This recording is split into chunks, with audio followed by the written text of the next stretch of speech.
ਲੜੀਵਾਰ ਗੁਰਬਾਣੀ ਸ਼ਬਦ ਵਿਚਾਰ। ਧੰਨ ਧੰਨ ਗੁਰੂ ਰਾਮਦਾਸ ਪਾਤਸ਼ਾਹ ਜੀ ਦੀ ਵਡਿਆਈ ਵਿੱਚ ਭੱਟ ਸਾਹਿਬਾਨ ਵੱਲੋਂ ਜੋ ਪਾਵਨ ਬਚਨ ਉਚਾਰਨ ਕੀਤੇ, ਜਿਸ ਵਿੱਚੋਂ ਅੱਜ ਦਾ ਇਹ ਪਾਠ ਭਾਈ ਸਾਹਿਬ ਜੀ ਪਾਸੋਂ ਆਪ ਜੀਆਂ ਨੇ ਸਰਵਨ ਕੀਤਾ। ਅੰਮ੍ਰਿਤਮਈ ਬਾਣੀ ਦੀ ਵਿਚਾਰ ਨਾਲ ਸਾਂਝ ਪਾਉਣ ਵਾਸਤੇ ਜੋ ਸਮਾਂ ਪ੍ਰਾਪਤ ਹੋ ਰਿਹਾ ਹੈ,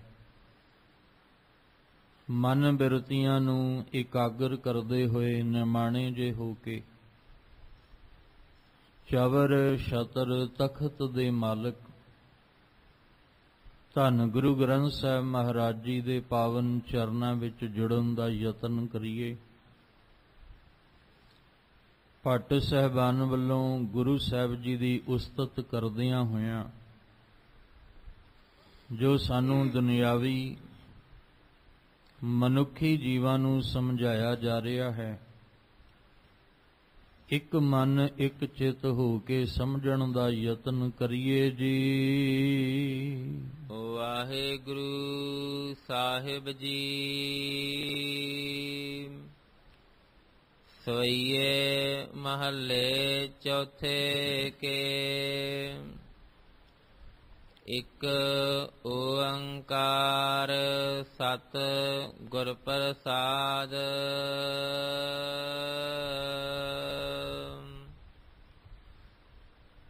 ਨਾਮ ਨਿਦਾਨ ਧਿਆਨ ਅੰਤਰਗਤ।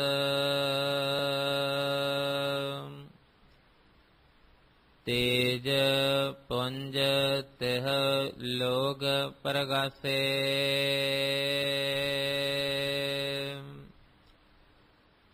ਦੇਖਤ ਦਰਸ ਪਟਕ ਭ੍ਰਮ ਭਜਤ। ਦੁਖ ਪਰ ਹਰ ਸੁਖ ਸਹਿਜ ਬਿਗਾਸੇ।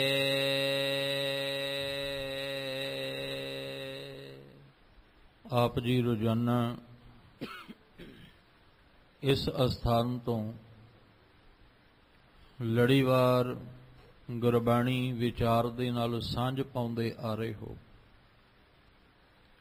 ਧੰਨ ਧੰਨ ਗੁਰੂ ਰਾਮਦਾਸ ਪਾਤਸ਼ਾਹ ਜੀ ਦੀ ਉਸਤਤ ਵਿੱਚ ਭੱਟ ਮਥੁਰਾ ਜੀ ਵੱਲੋਂ ਜੋ ਪਾਵਨ ਬਚਨ ਉਚਾਰਨ ਕੀਤੇ ਗਏ, ਜਿਸ ਦਾ ਪਾਠ ਆਪ ਜੀ ਨੇ ਅੱਜ ਸਰਵਨ ਕੀਤਾ ਹੈ।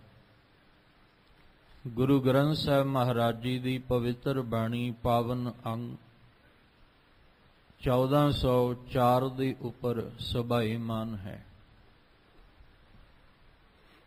ਭੱਟ ਮਥੁਰਾ ਜੀ, ਜਿਨ੍ਹਾਂ ਨੂੰ ਗੁਰੂ ਰਾਮਦਾਸ ਪਾਤਸ਼ਾਹ ਜੀ ਦੇ ਘਰ ਦੀ ਸਮਝ ਆਈ,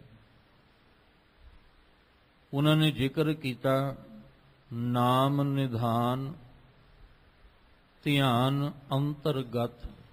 ਗੁਰੂ ਰਾਮਦਾਸ ਪਾਤਸ਼ਾਹ ਜੀ, ਤੁਹਾਡੇ ਕੋਲ ਨਾਮ ਦਾ ਨਿਧਾਨ ਹੈ। ਨਿਧਾਨ ਕਹਿੰਦੇ ਖਜ਼ਾਨਾ। ਜਿਹੜਾ ਰੱਬੀ ਬਾਣੀ ਦਾ ਖਜ਼ਾਨਾ ਹੈ, ਸੱਚੇ ਨਾਮ ਦਾ ਖਜ਼ਾਨਾ ਹੈ, ਉਹ ਗੁਰੂ ਰਾਮਦਾਸ ਪਾਤਸ਼ਾਹ ਜੀ ਆਪ ਜੀ ਦੇ ਕੋਲ ਹੈ। ਇਹ ਰੱਬੀ ਬਾਣੀ ਦਾ ਖਜ਼ਾਨਾ, ਸੱਚੇ ਨਾਮ ਦਾ ਖਜ਼ਾਨਾ ਧੰਨ ਗੁਰੂ ਨਾਨਕ ਸਾਹਿਬ ਜੀ ਨੇ ਇਕੱਠਾ ਕੀਤਾ ਔਰ ਗੁਰੂ ਅੰਗਦ ਦੇ ਮਹਾਰਾਜ ਜੀ ਨੂੰ ਬਖਸ਼ਿਆ। ਗੁਰੂ ਅੰਗਦ ਦੇ ਮਹਾਰਾਜ ਨੇ ਧੰਨ ਗੁਰੂ ਅਮਰਦਾਸ ਪਾਤਸ਼ਾਹ ਜੀ ਨੂੰ ਖਜ਼ਾਨਾ ਬਖਸ਼ਿਆ। ਇਹੀ ਖਜ਼ਾਨਾ ਗੁਰੂ ਰਾਮਦਾਸ ਪਾਤਸ਼ਾਹ ਜੀ ਨੂੰ ਗੁਰੂ ਅਮਰਦਾਸ ਮਹਾਰਾਜ ਜੀ ਬਖਸ਼ਦੇ ਨੇ। ਇਸ ਲਈ ਨਾਮ ਨਿਧਾਨ, ਸੱਚੇ ਨਾਮ ਦਾ ਖਜ਼ਾਨਾ ਗੁਰੂ ਰਾਮਦਾਸ ਪਾਤਸ਼ਾਹ ਜੀ ਤੁਹਾਡੇ ਕੋਲ। ਤੁਸੀਂ ਸੱਚੇ ਨਾਮ ਦੇ ਖਜ਼ਾਨੇ ਦੇ ਮਾਲਕ ਹੋ।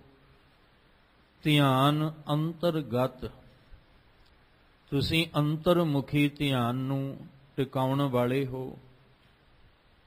ਸਾਡੀ ਹਾਲਤ ਦੁਨਿਆਵੀ ਜੀਵਾਂ ਦੀ ਕੀ ਹੈ ਕਿ ਅਸੀਂ ਯਤਨ ਬਹੁਤ ਕਰਦੇ ਹਾਂ, ਪਰ ਸਾਡਾ ਧਿਆਨ ਅੰਤਰਮੁਖੀ ਨਹੀਂ ਹੁੰਦਾ। ਸਾਡਾ ਧਿਆਨ ਬਦੋ ਬਦੀ ਬਾਹਰ ਚਲਾ ਜਾਂਦਾ ਹੈ। ਬਾਹਰ ਦੇ ਫੁਰਨੇ, ਬਾਹਰ ਦੇ ਖਿਆਲ, ਬਦੋ ਬਦੀ ਸਾਡਾ ਧਿਆਨ ਇੱਕ ਪਾਸੇ ਤੋਂ ਪਤਾ ਹੀ ਨਹੀਂ ਕਿੰਨੇ ਪਾਸਿਆਂ ਨੂੰ ਚਲਾ ਜਾਂਦਾ ਹੈ। ਅੰਤਰਮੁਖੀ ਦਾ ਮਤਲਬ ਹੈ ਕਿ ਅੰਦਰ ਹੀ ਧਿਆਨ ਨੂੰ ਟਿਕਾਉਣਾ, ਸੁਰਤ ਨੂੰ ਜੋੜਨਾ। ਗੁਰੂ ਰਾਮਦਾਸ ਪਾਤਸ਼ਾਹ ਜੀ, ਤੁਸੀਂ ਗੁਰੂ ਅਮਰਦਾਸ ਪਾਤਸ਼ਾਹ ਦੇ ਘਰ 'ਚ ਆ ਕੇ ਜਿੱਥੇ ਨਾਮ ਦਾ ਖਜ਼ਾਨਾ ਪਾਇਆ, ਉੱਥੇ ਤੁਸੀਂ ਅੰਤਰਮੁਖੀ ਹੋ ਕੇ ਆਪਣੇ ਅੰਦਰ ਦੇ ਧਿਆਨ ਨੂੰ ਵੀ ਟਿਕਾਇਆ ਹੈ। ਹੁਣ ਇਹ ਦੋ ਚੀਜ਼ਾਂ ਜਦੋਂ ਪ੍ਰਾਪਤ ਹੋਈਆਂ, ਇੱਕ ਨਾਮ ਦਾ ਖਜ਼ਾਨਾ ਔਰ ਇੱਕ ਅੰਤਰਮੁਖੀ ਧਿਆਨ ਨੂੰ, ਸੁਰਤ ਨੂੰ ਟਿਕਾ ਲੈਣਾ, ਇਹਦੇ ਨਾਲ ਇੱਕ ਤੇਜ, ਇੱਕ ਪ੍ਰਤਾਪ ਜਿਹੜਾ ਹੈ ਉਹ ਤੁਹਾਡੇ ਜੀਵਨ ਦੇ ਅੰਦਰ ਤੁਹਾਨੂੰ ਪ੍ਰਾਪਤ ਹੋਇਆ।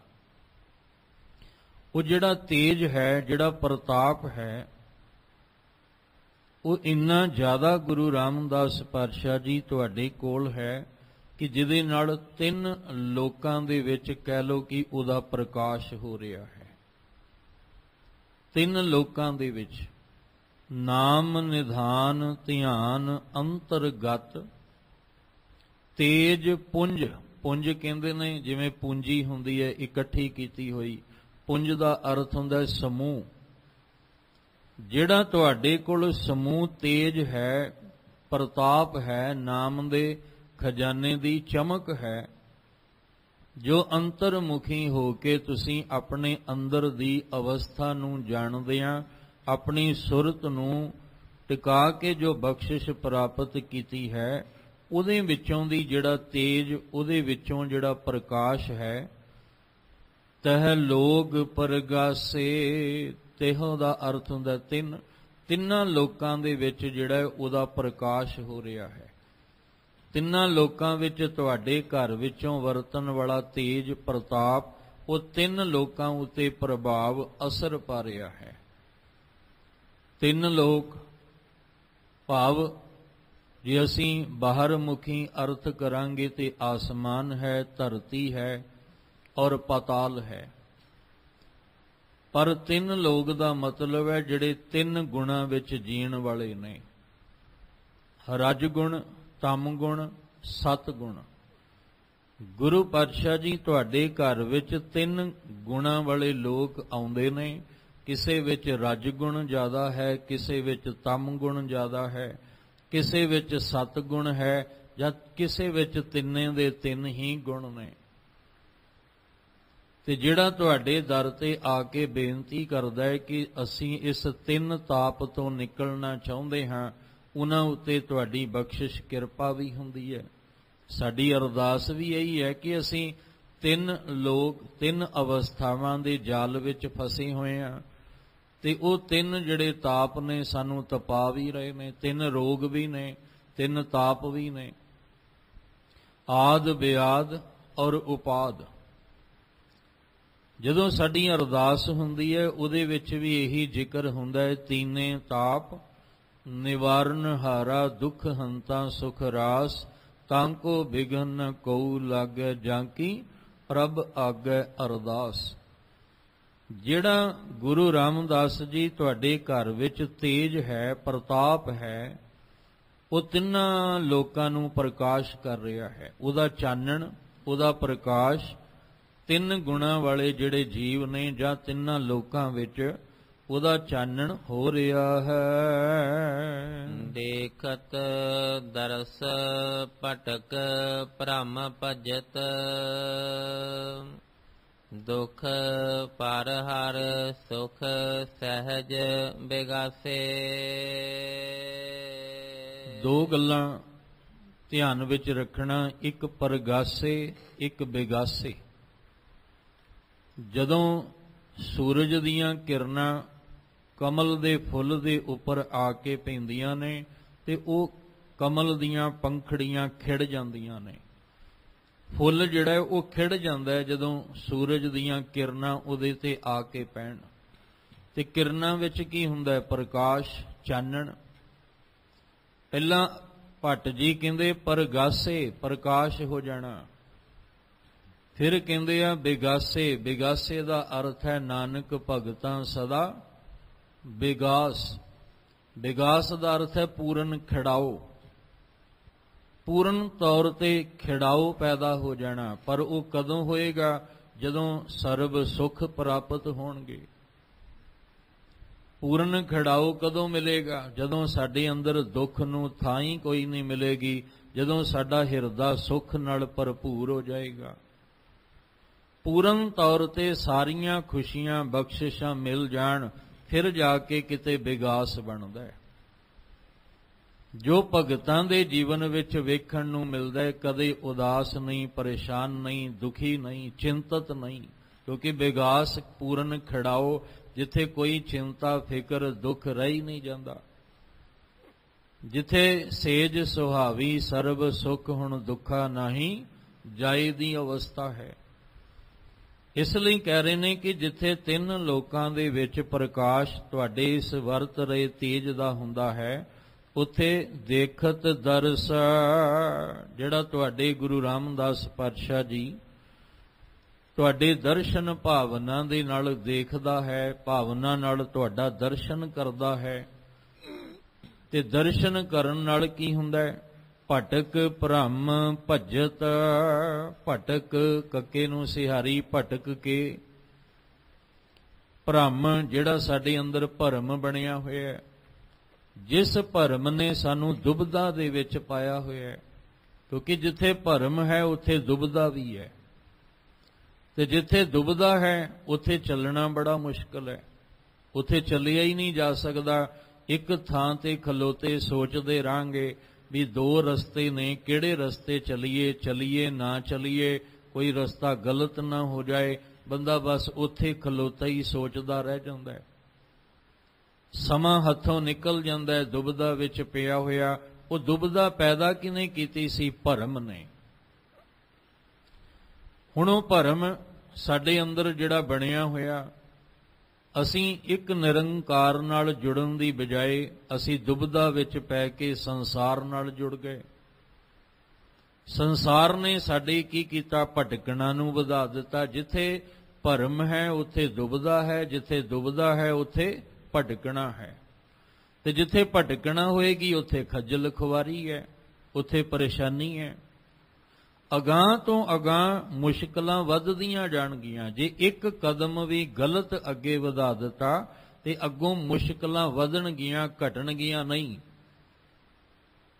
ਫਿਰ ਬੜੇ ਧਿਆਨ ਨਾਲ ਸਮਝ ਲੈਣਾ ਆਪ ਜੀ ਗੁਰਬਾਣੀ ਪੜ੍ਹਨ ਸੁਣਨ ਵਿਚਾਰਨ ਵਾਲਿਓ, ਕਿ ਜਿੱਥੇ ਭਰਮ, ਉਹਨੇ ਅੱਗੇ ਕੀ ਕਰ ਦਿੱਤਾ? ਦੁਬਿਧਾ ਪੈਦਾ ਕਰਤੀ। ਹੁਣ ਦੁਬਿਧਾ ਨੇ ਅੱਗੇ ਭਟਕਣਾ ਬਣਾ ਦਿੱਤੀ, ਭਟਕਣਾ ਨੇ ਅੱਗੇ ਪਰੇਸ਼ਾਨੀਆਂ ਬਣਾ ਦਿੱਤੀਆਂ। ਐਸੀਆਂ ਪਰੇਸ਼ਾਨੀਆਂ ਬਣ ਗਈਆਂ ਕਿ ਮੰਜ਼ਿਲ ਤੱਕ ਪਹੁੰਚਣਾ ਮੁਸ਼ਕਲ ਹੋ ਗਿਆ। ਫਿਰ ਖੱਜਲ ਖੁਆਰੀ, ਬੰਦਾ ਪਰੇਸ਼ਾਨ ਦੁਖੀ ਹੋ ਕੇ ਫਿਰ ਇੱਕ ਥਾਂ ਤੇ ਬਹਿ ਜਾਂਦਾ ਹੈ ਵੀ ਮੇਰੀ ਸਮਝ ਤੋਂ, ਮੇਰੀ ਪਕੜ ਤੋਂ ਗੱਲ ਬਾਹਰ ਹੋ ਗਈ, ਕਿਉਂਕਿ ਮੈਂ ਕਦੋਂ ਦਾ ਖੁਆਰ ਹੋ ਰਿਹਾ।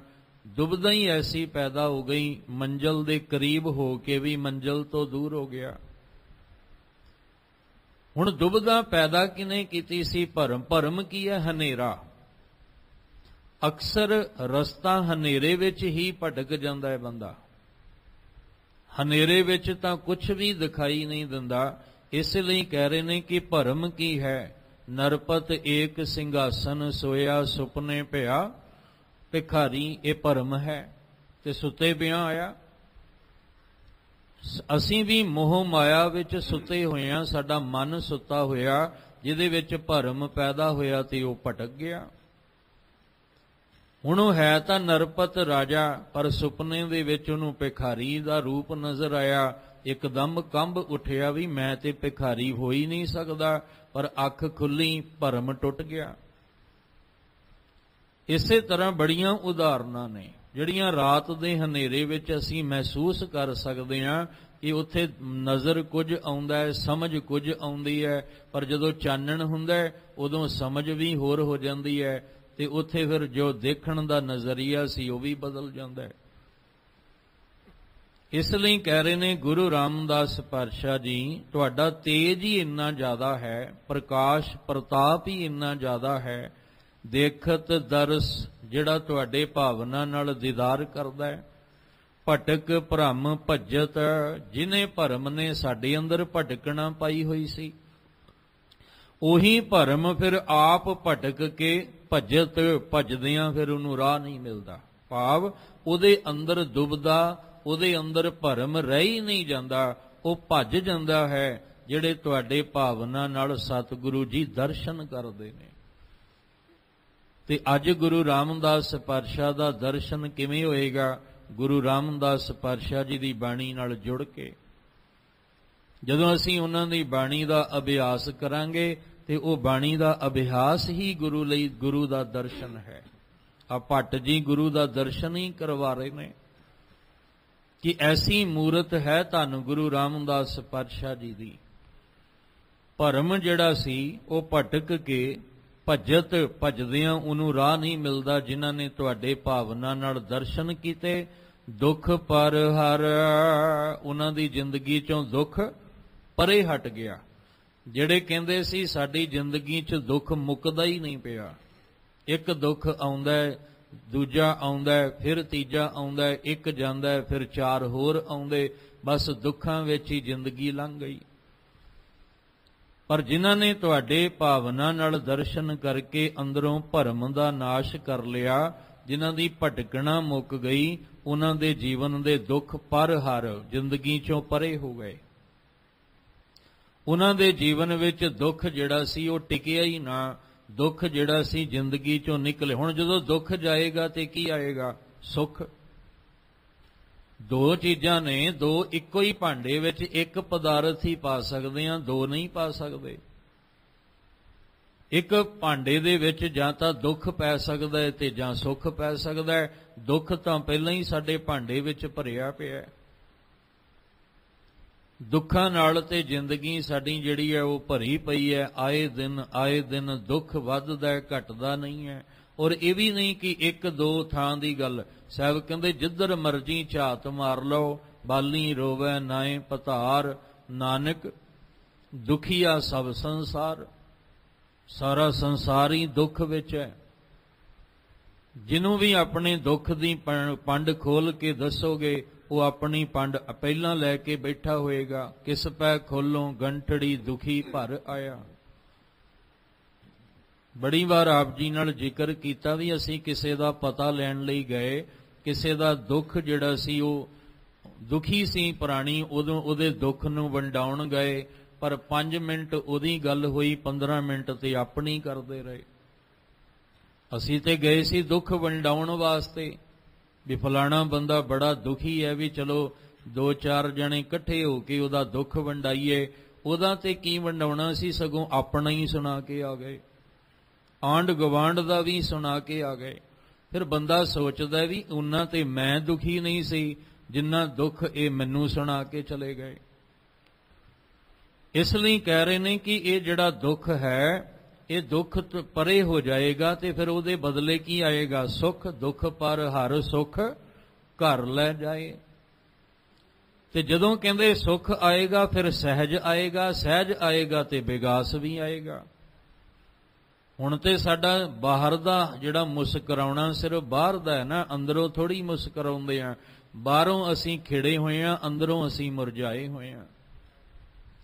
ਬਾਹਰੋਂ ਸਾਡੀ ਚਮਕ ਦਮਕ ਬਹੁਤ ਹੈ, ਪਰ ਅੰਦਰ ਸਾਡੇ ਰੁੱਖਾਪਨ ਹੈ। ਬਾਹਰ ਸਾਡੇ ਕੋਲ ਸ਼ਾਨੋ ਸ਼ੌਕਤ ਵਿੱਚ ਅਸੀਂ ਸਾਡੇ ਕੋਲ ਬਹੁਤ ਕੁਝ ਹੈ, ਅੰਦਰੋਂ ਅਸੀਂ ਖਾਲੀ ਹਾਂ। ਇਸ ਲਈ ਗੁਰੂ ਰਾਮਦਾਸ ਪਾਤਸ਼ਾਹ ਜਿਨ੍ਹਾਂ ਨੇ ਭਾਵਨਾ ਨਾਲ ਤੁਹਾਡੇ ਚਰਨਾਂ ਨੂੰ ਪਰਸਿਆ, ਦੇਖਤ ਦਰਸ ਭਟਕ ਭ੍ਰਮ ਭੱਜਤ, ਉਹ ਭਰਮ ਜਿਹਨੇ ਭਟਕਣਾ ਬਣਾਈ ਸੀ ਉਹ ਭੱਜ ਗਿਆ ਜ਼ਿੰਦਗੀ ਚੋਂ। ਦੁੱਖ ਪਰ ਹਰ, ਦੁੱਖ ਵੀ ਪਰੇ ਹੋ ਗਿਆ। ਸੁਖ ਸਹਿਜ ਬਿਗਾਸੇ, ਉਹਨਾਂ ਦੇ ਜੀਵਨ ਵਿੱਚ ਸੁਖ ਆਇਆ। ਉਸ ਸੁਖ ਨੇ ਅੰਦਰ ਸਹਿਜ ਅਡੋਲਤਾ ਬਣਾ ਦਿੱਤੀ। ਅਸੀਂ ਡੋਲਦੇ ਕਦੋਂ ਆ? ਦੁੱਖ ਵਿੱਚ। ਬੰਦਾ ਡੋਲਦਾ ਕਦੋਂ ਹੈ? ਦੁੱਖਾਂ ਵਿੱਚ ਹੀ ਡੋਲਦਾ ਹੈ। ਕਹਿੰਦੇ ਇਸ ਅੰਦਰ ਸੁੱਖ ਨੇ ਸਹਿਜ ਅੰਦਰ ਬਣਾ ਦਿੱਤਾ। ਸਹਿਜ ਦਾ ਅਰਥ ਹੈ ਟਿਕਾਓ।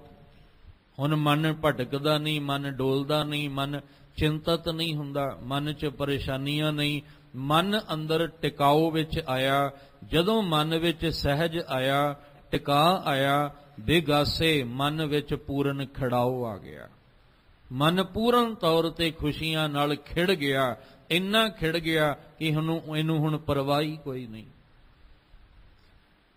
ਇਸ ਲਈ ਕਹਿ ਰਹੇ ਗੁਰੂ ਰਾਮਦਾਸ ਪਾਤਸ਼ਾਹ, ਜਿਹੜਾ ਨਾਮ ਦਾ ਖਜ਼ਾਨਾ ਤੁਸੀਂ ਅੰਤਰ ਧਿਆਨ ਅੰਤਰਮੁਖੀ ਹੋ ਕੇ ਪ੍ਰਾਪਤ ਕੀਤਾ, ਉਹਦਾ ਤੇਜ ਹੀ ਇੰਨਾ ਜ਼ਿਆਦਾ ਹੈ ਕਿ ਜਿਹੜੇ 3 ਗੁਣਾਂ ਵਿੱਚ ਪਏ ਹੋਏ ਲੋਕ ਤੁਹਾਡੇ ਦਰ ਤੇ ਆਉਂਦੇ ਨੇ, ਉਹਨਾਂ ਨੂੰ 3 ਗੁਣਾਂ ਤੋਂ ਉੱਪਰ ਉਠਾ ਕੇ ਸਹਿਜ ਅਵਸਥਾ, ਚੌਥੀ ਤੁਰੀਆ ਅਵਸਥਾ ਜਿਹੜੀ ਹੈ, ਉਹਨਾਂ ਨੂੰ ਤੁਸੀਂ ਦੇ ਕੇ ਉਹਨਾਂ ਅੰਦਰ ਪੂਰਨ ਵਿਗਾਸ, ਪੂਰਨ ਖਿੜਾਓ ਤੁਸੀਂ ਬਣਾ ਦਿੰਦੇ ਹੋ।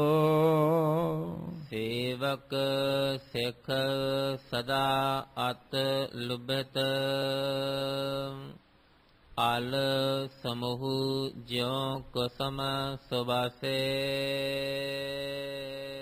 ਜਿਹੜੇ ਸੇਵਕ ਔਰ ਸਿੱਖ ਨੇ, ਸੇਵਾ ਪਿਆਰ ਨਾਲ ਭਿੱਜ ਕੇ ਕਰਨ ਵਾਲੇ, ਔਰ ਸਿੱਖ ਤੁਹਾਡੇ ਦਰ ਤੇ ਆ ਕੇ ਸਿੱਖਿਆ ਲੈਣ ਵਾਲੇ, ਜਿਹੜੇ ਸੇਵਕ ਔਰ ਸਿੱਖ ਨੇ ਮਹਾਰਾਜ, ਉਹ ਤੁਹਾਨੂੰ ਤੁਹਾਡੇ ਦਰਸ਼ਨ ਕਰਨ ਵਾਸਤੇ ਹਰ ਵੇਲੇ ਲੁਭਾਏਮਾਨ ਰਹਿੰਦੇ ਨੇ ਕਿ ਗੁਰੂ ਸਾਹਿਬ ਜੀ, ਸਾਡੀ ਨਜ਼ਰ ਤੁਹਾਡੇ ਤੋਂ ਹਟੇ ਹੀ ਨਾ, ਬਸ ਅਸੀਂ ਤੁਹਾਡਾ ਦਰਸ਼ਨ ਕਰਦੇ ਰਹੀਏ, ਤੁਹਾਡੇ ਬੋਲ ਸੁਣਦੇ ਰਹੀਏ, ਤੁਹਾਡੇ ਚਰਨਾਂ ਦੇ ਵਿੱਚ ਜੁੜੇ ਰਹੀਏ। ਸਾਡਾ ਚਿੱਤ ਹੀ ਨਹੀਂ ਕਰਦਾ ਵੀ ਅਸੀਂ ਤੁਹਾਡੇ ਤੋਂ ਇੱਕ ਪਲ ਲਈ ਵੀ ਕਿਤੇ ਪਾਸੇ ਹੋ ਜਾਈਏ। ਇਸ ਤਰ੍ਹਾਂ ਦੀ ਹਾਲਤ ਹੈ ਸੇਵਕ ਔਰ ਸਿੱਖਾਂ ਦੀ।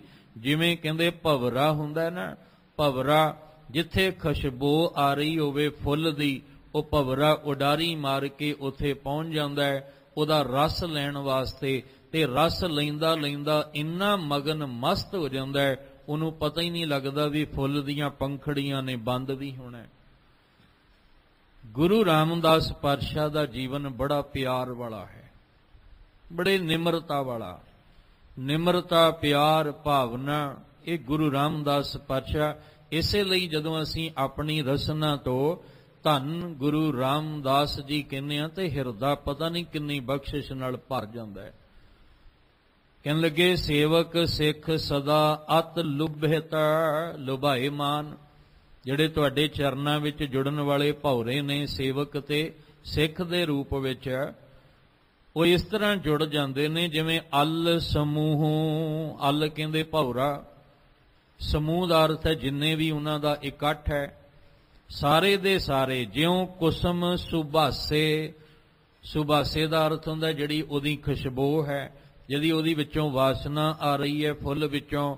ਕਹਿੰਦੇ ਜਿਸ ਤਰ੍ਹਾਂ ਇੱਕ ਕੁਸਮ ਫੁੱਲ ਨੂੰ ਕਹਿੰਦੇ ਨੇ, ਜਿਸ ਤਰ੍ਹਾਂ ਫੁੱਲਾਂ ਵਿੱਚੋਂ ਆ ਰਹੀ ਮਹਿਕ ਨੂੰ ਜਿਹੜੀ ਹੈ ਉਹ ਭਵਰਿਆਂ ਤੱਕ ਪਹੁੰਚਦੀ ਹੈ, ਉਹ ਫਿਰ ਉਡਾਰੀ ਮਾਰ ਕੇ ਜਿਵੇਂ ਫੁੱਲ ਦੇ ਰਸ ਨੂੰ ਲੈਣ ਲਈ ਉਹਦੇ ਤੇ ਆ ਕੇ ਟਿਕ ਜਾਂਦੇ ਨੇ। ਇਸੇ ਤਰ੍ਹਾਂ ਸੇਵਕ ਔਰ ਸਿੱਖ ਧੰਨ ਗੁਰੂ ਰਾਮਦਾਸ ਜੀ ਤੁਹਾਡੇ ਚਰਨਾਂ ਦੇ ਵਿੱਚ ਆ ਕੇ ਟਿਕ ਜਾਂਦੇ ਨੇ। ਉਹਨਾਂ ਨੂੰ ਤੁਹਾਡੇ ਚਰਨਾਂ ਦੇ ਵਿੱਚੋਂ ਗੁਰਬਾਣੀ ਦੀ ਖੁਸ਼ਬੂ ਮਿਲਦੀ ਹੈ, ਉਹਨਾਂ ਨੂੰ ਤੁਹਾਡੇ ਚਰਨਾਂ ਦੇ ਵਿੱਚ ਆ ਕੇ ਪੂਰਨ ਖਿੜਾਓ ਮਿਲਦਾ ਹੈ, ਉਹਨਾਂ ਨੂੰ ਤੁਹਾਡੇ ਚਰਨਾਂ ਦੇ ਵਿੱਚ ਆ ਕੇ ਮਨ ਦਾ ਟਿਕਾ ਪ੍ਰਾਪਤ ਹੁੰਦਾ ਹੈ, ਉਹਨਾਂ ਨੂੰ ਨਾਮ ਦਾ ਰਸ ਪ੍ਰਾਪਤ ਹੁੰਦਾ ਹੈ। ਜਿਸ ਤਰ੍ਹਾਂ ਇੱਕ ਭਵਰਾ ਆ ਕੇ ਫੁੱਲ ਤੋਂ ਰਸ ਲੈਂਦਾ ਟਿਕ ਕੇ, ਇਸੇ ਤਰ੍ਹਾਂ ਸਿੱਖ ਔਰ ਸੰਗਤਾਂ ਤੁਹਾਡੇ ਚਰਨਾਂ ਦੇ ਵਿੱਚ ਜੁੜਨ ਵਾਸਤੇ ਹਰ ਵੇਲੇ ਉਹਨਾਂ ਦਾ ਮਨ ਲਲਚਾਉਂਦਾ ਰਹਿੰਦਾ ਹੈ ਕਿ ਬਸ ਗੁਰੂ ਸਾਹਿਬ ਤੁਹਾਡੇ ਚਰਨਾਂ ਵਿੱਚ ਹਰ ਪਲ, ਹਰ ਘੜੀ, ਹਰ ਸਮੇਂ ਜੁੜੇ ਰਹੀਏ ਜੀ। ਵਿਦਿਆ ਮਾਨ ਗੁਰ ਆਪ ਥਪਿਓ ਥਿਰ, ਸਾਚੋ ਤਖਤ ਗੁਰੂ ਰਾਮਦਾਸੈ। ਗੁਰੂ ਰਾਮਦਾਸ ਪਾਤਸ਼ਾਹ, ਇਹ ਸਾਰੀਆਂ ਬਖਸ਼ਿਸ਼ਾਂ ਤੁਹਾਡੇ ਕੋਲ ਕਿਵੇਂ ਨੇ?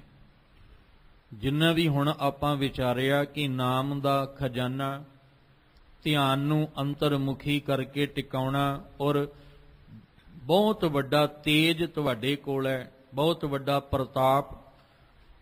ਜਿਹੜੇ ਤੇਜ ਪ੍ਰਤਾਪ ਦੇ ਵਿੱਚ 3 ਲੋਕਾਂ ਦੇ 3 ਤਰ੍ਹਾਂ ਗੁਣੀ ਜੀਵਨ ਜੀਵਨ ਵਾਲਿਆਂ ਅੰਦਰ ਵੀ ਪ੍ਰਭਾਵ ਤੁਹਾਡੇ ਤੇਜ ਦਾ ਪੈ ਜਾਂਦਾ ਹੈ।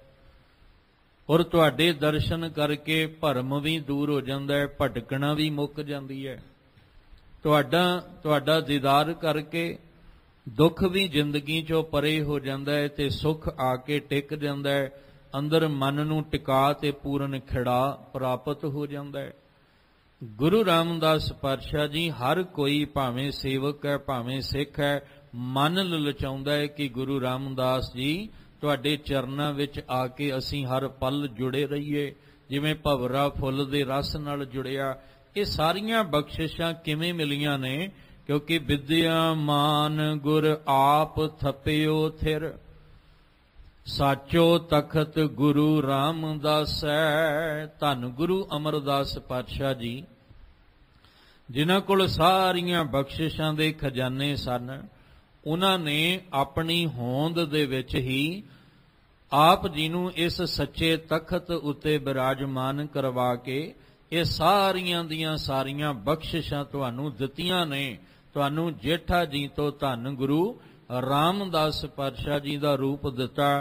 ਕਹਿੰਦੇ ਵਿਦਿਆ ਮਾਨ ਗੁਰ ਦੇ ਰਾਰੇ ਨੂੰ ਸਿਹਾਰੀ ਗੁਰੂ ਨੇ, ਜੋ ਵਿਦਿਆ ਨਾਲ ਭਰਪੂਰ, ਗਿਆਨ ਨਾਲ ਭਰਪੂਰ ਜਾਂ ਪ੍ਰਤੱਖ ਆਪਣੀ ਹੋਂਦ ਵਿੱਚ ਹੁੰਦਿਆਂ ਹੋਇਆਂ ਗੁਰੂ ਅਮਰਦਾਸ ਪਾਤਸ਼ਾਹ ਜੀ ਨੇ ਆਪ ਥਪਿਓ ਥਿਰ, ਤੁਹਾਨੂੰ ਇਸ ਆਸਨ ਦੇ ਉੱਤੇ ਥਿਰ ਕਰਨ ਲਈ, ਟਿਕਾਉਣ ਵਾਸਤੇ ਤੁਹਾਨੂੰ ਇਹ ਤਖਤ ਜਿਹੜਾ ਹੈ ਉਹ ਆਪ ਗੁਰੂ ਅਮਰਦਾਸ ਪਾਤਸ਼ਾਹ ਨੇ ਬਖਸ਼ਿਆ ਹੈ। ਕਿਹੜਾ ਤਖਤ? ਸਾਚੋ ਤਖਤ, ਜਿਹੜਾ ਸੱਚਾ ਹੈ, ਜਿਹਦੇ ਤੇ ਬੈਠਣ ਵਾਲਾ ਵੀ ਸੱਚਾ ਹੈ, ਔਰ ਜਿੱਥੇ ਬੈਠ ਕੇ ਹਰ ਵੇਲੇ ਨਿਆਂ ਕੀਤਾ ਜਾਂਦਾ ਹੈ, ਅਨਿਆਏ ਨਹੀਂ ਹੁੰਦਾ।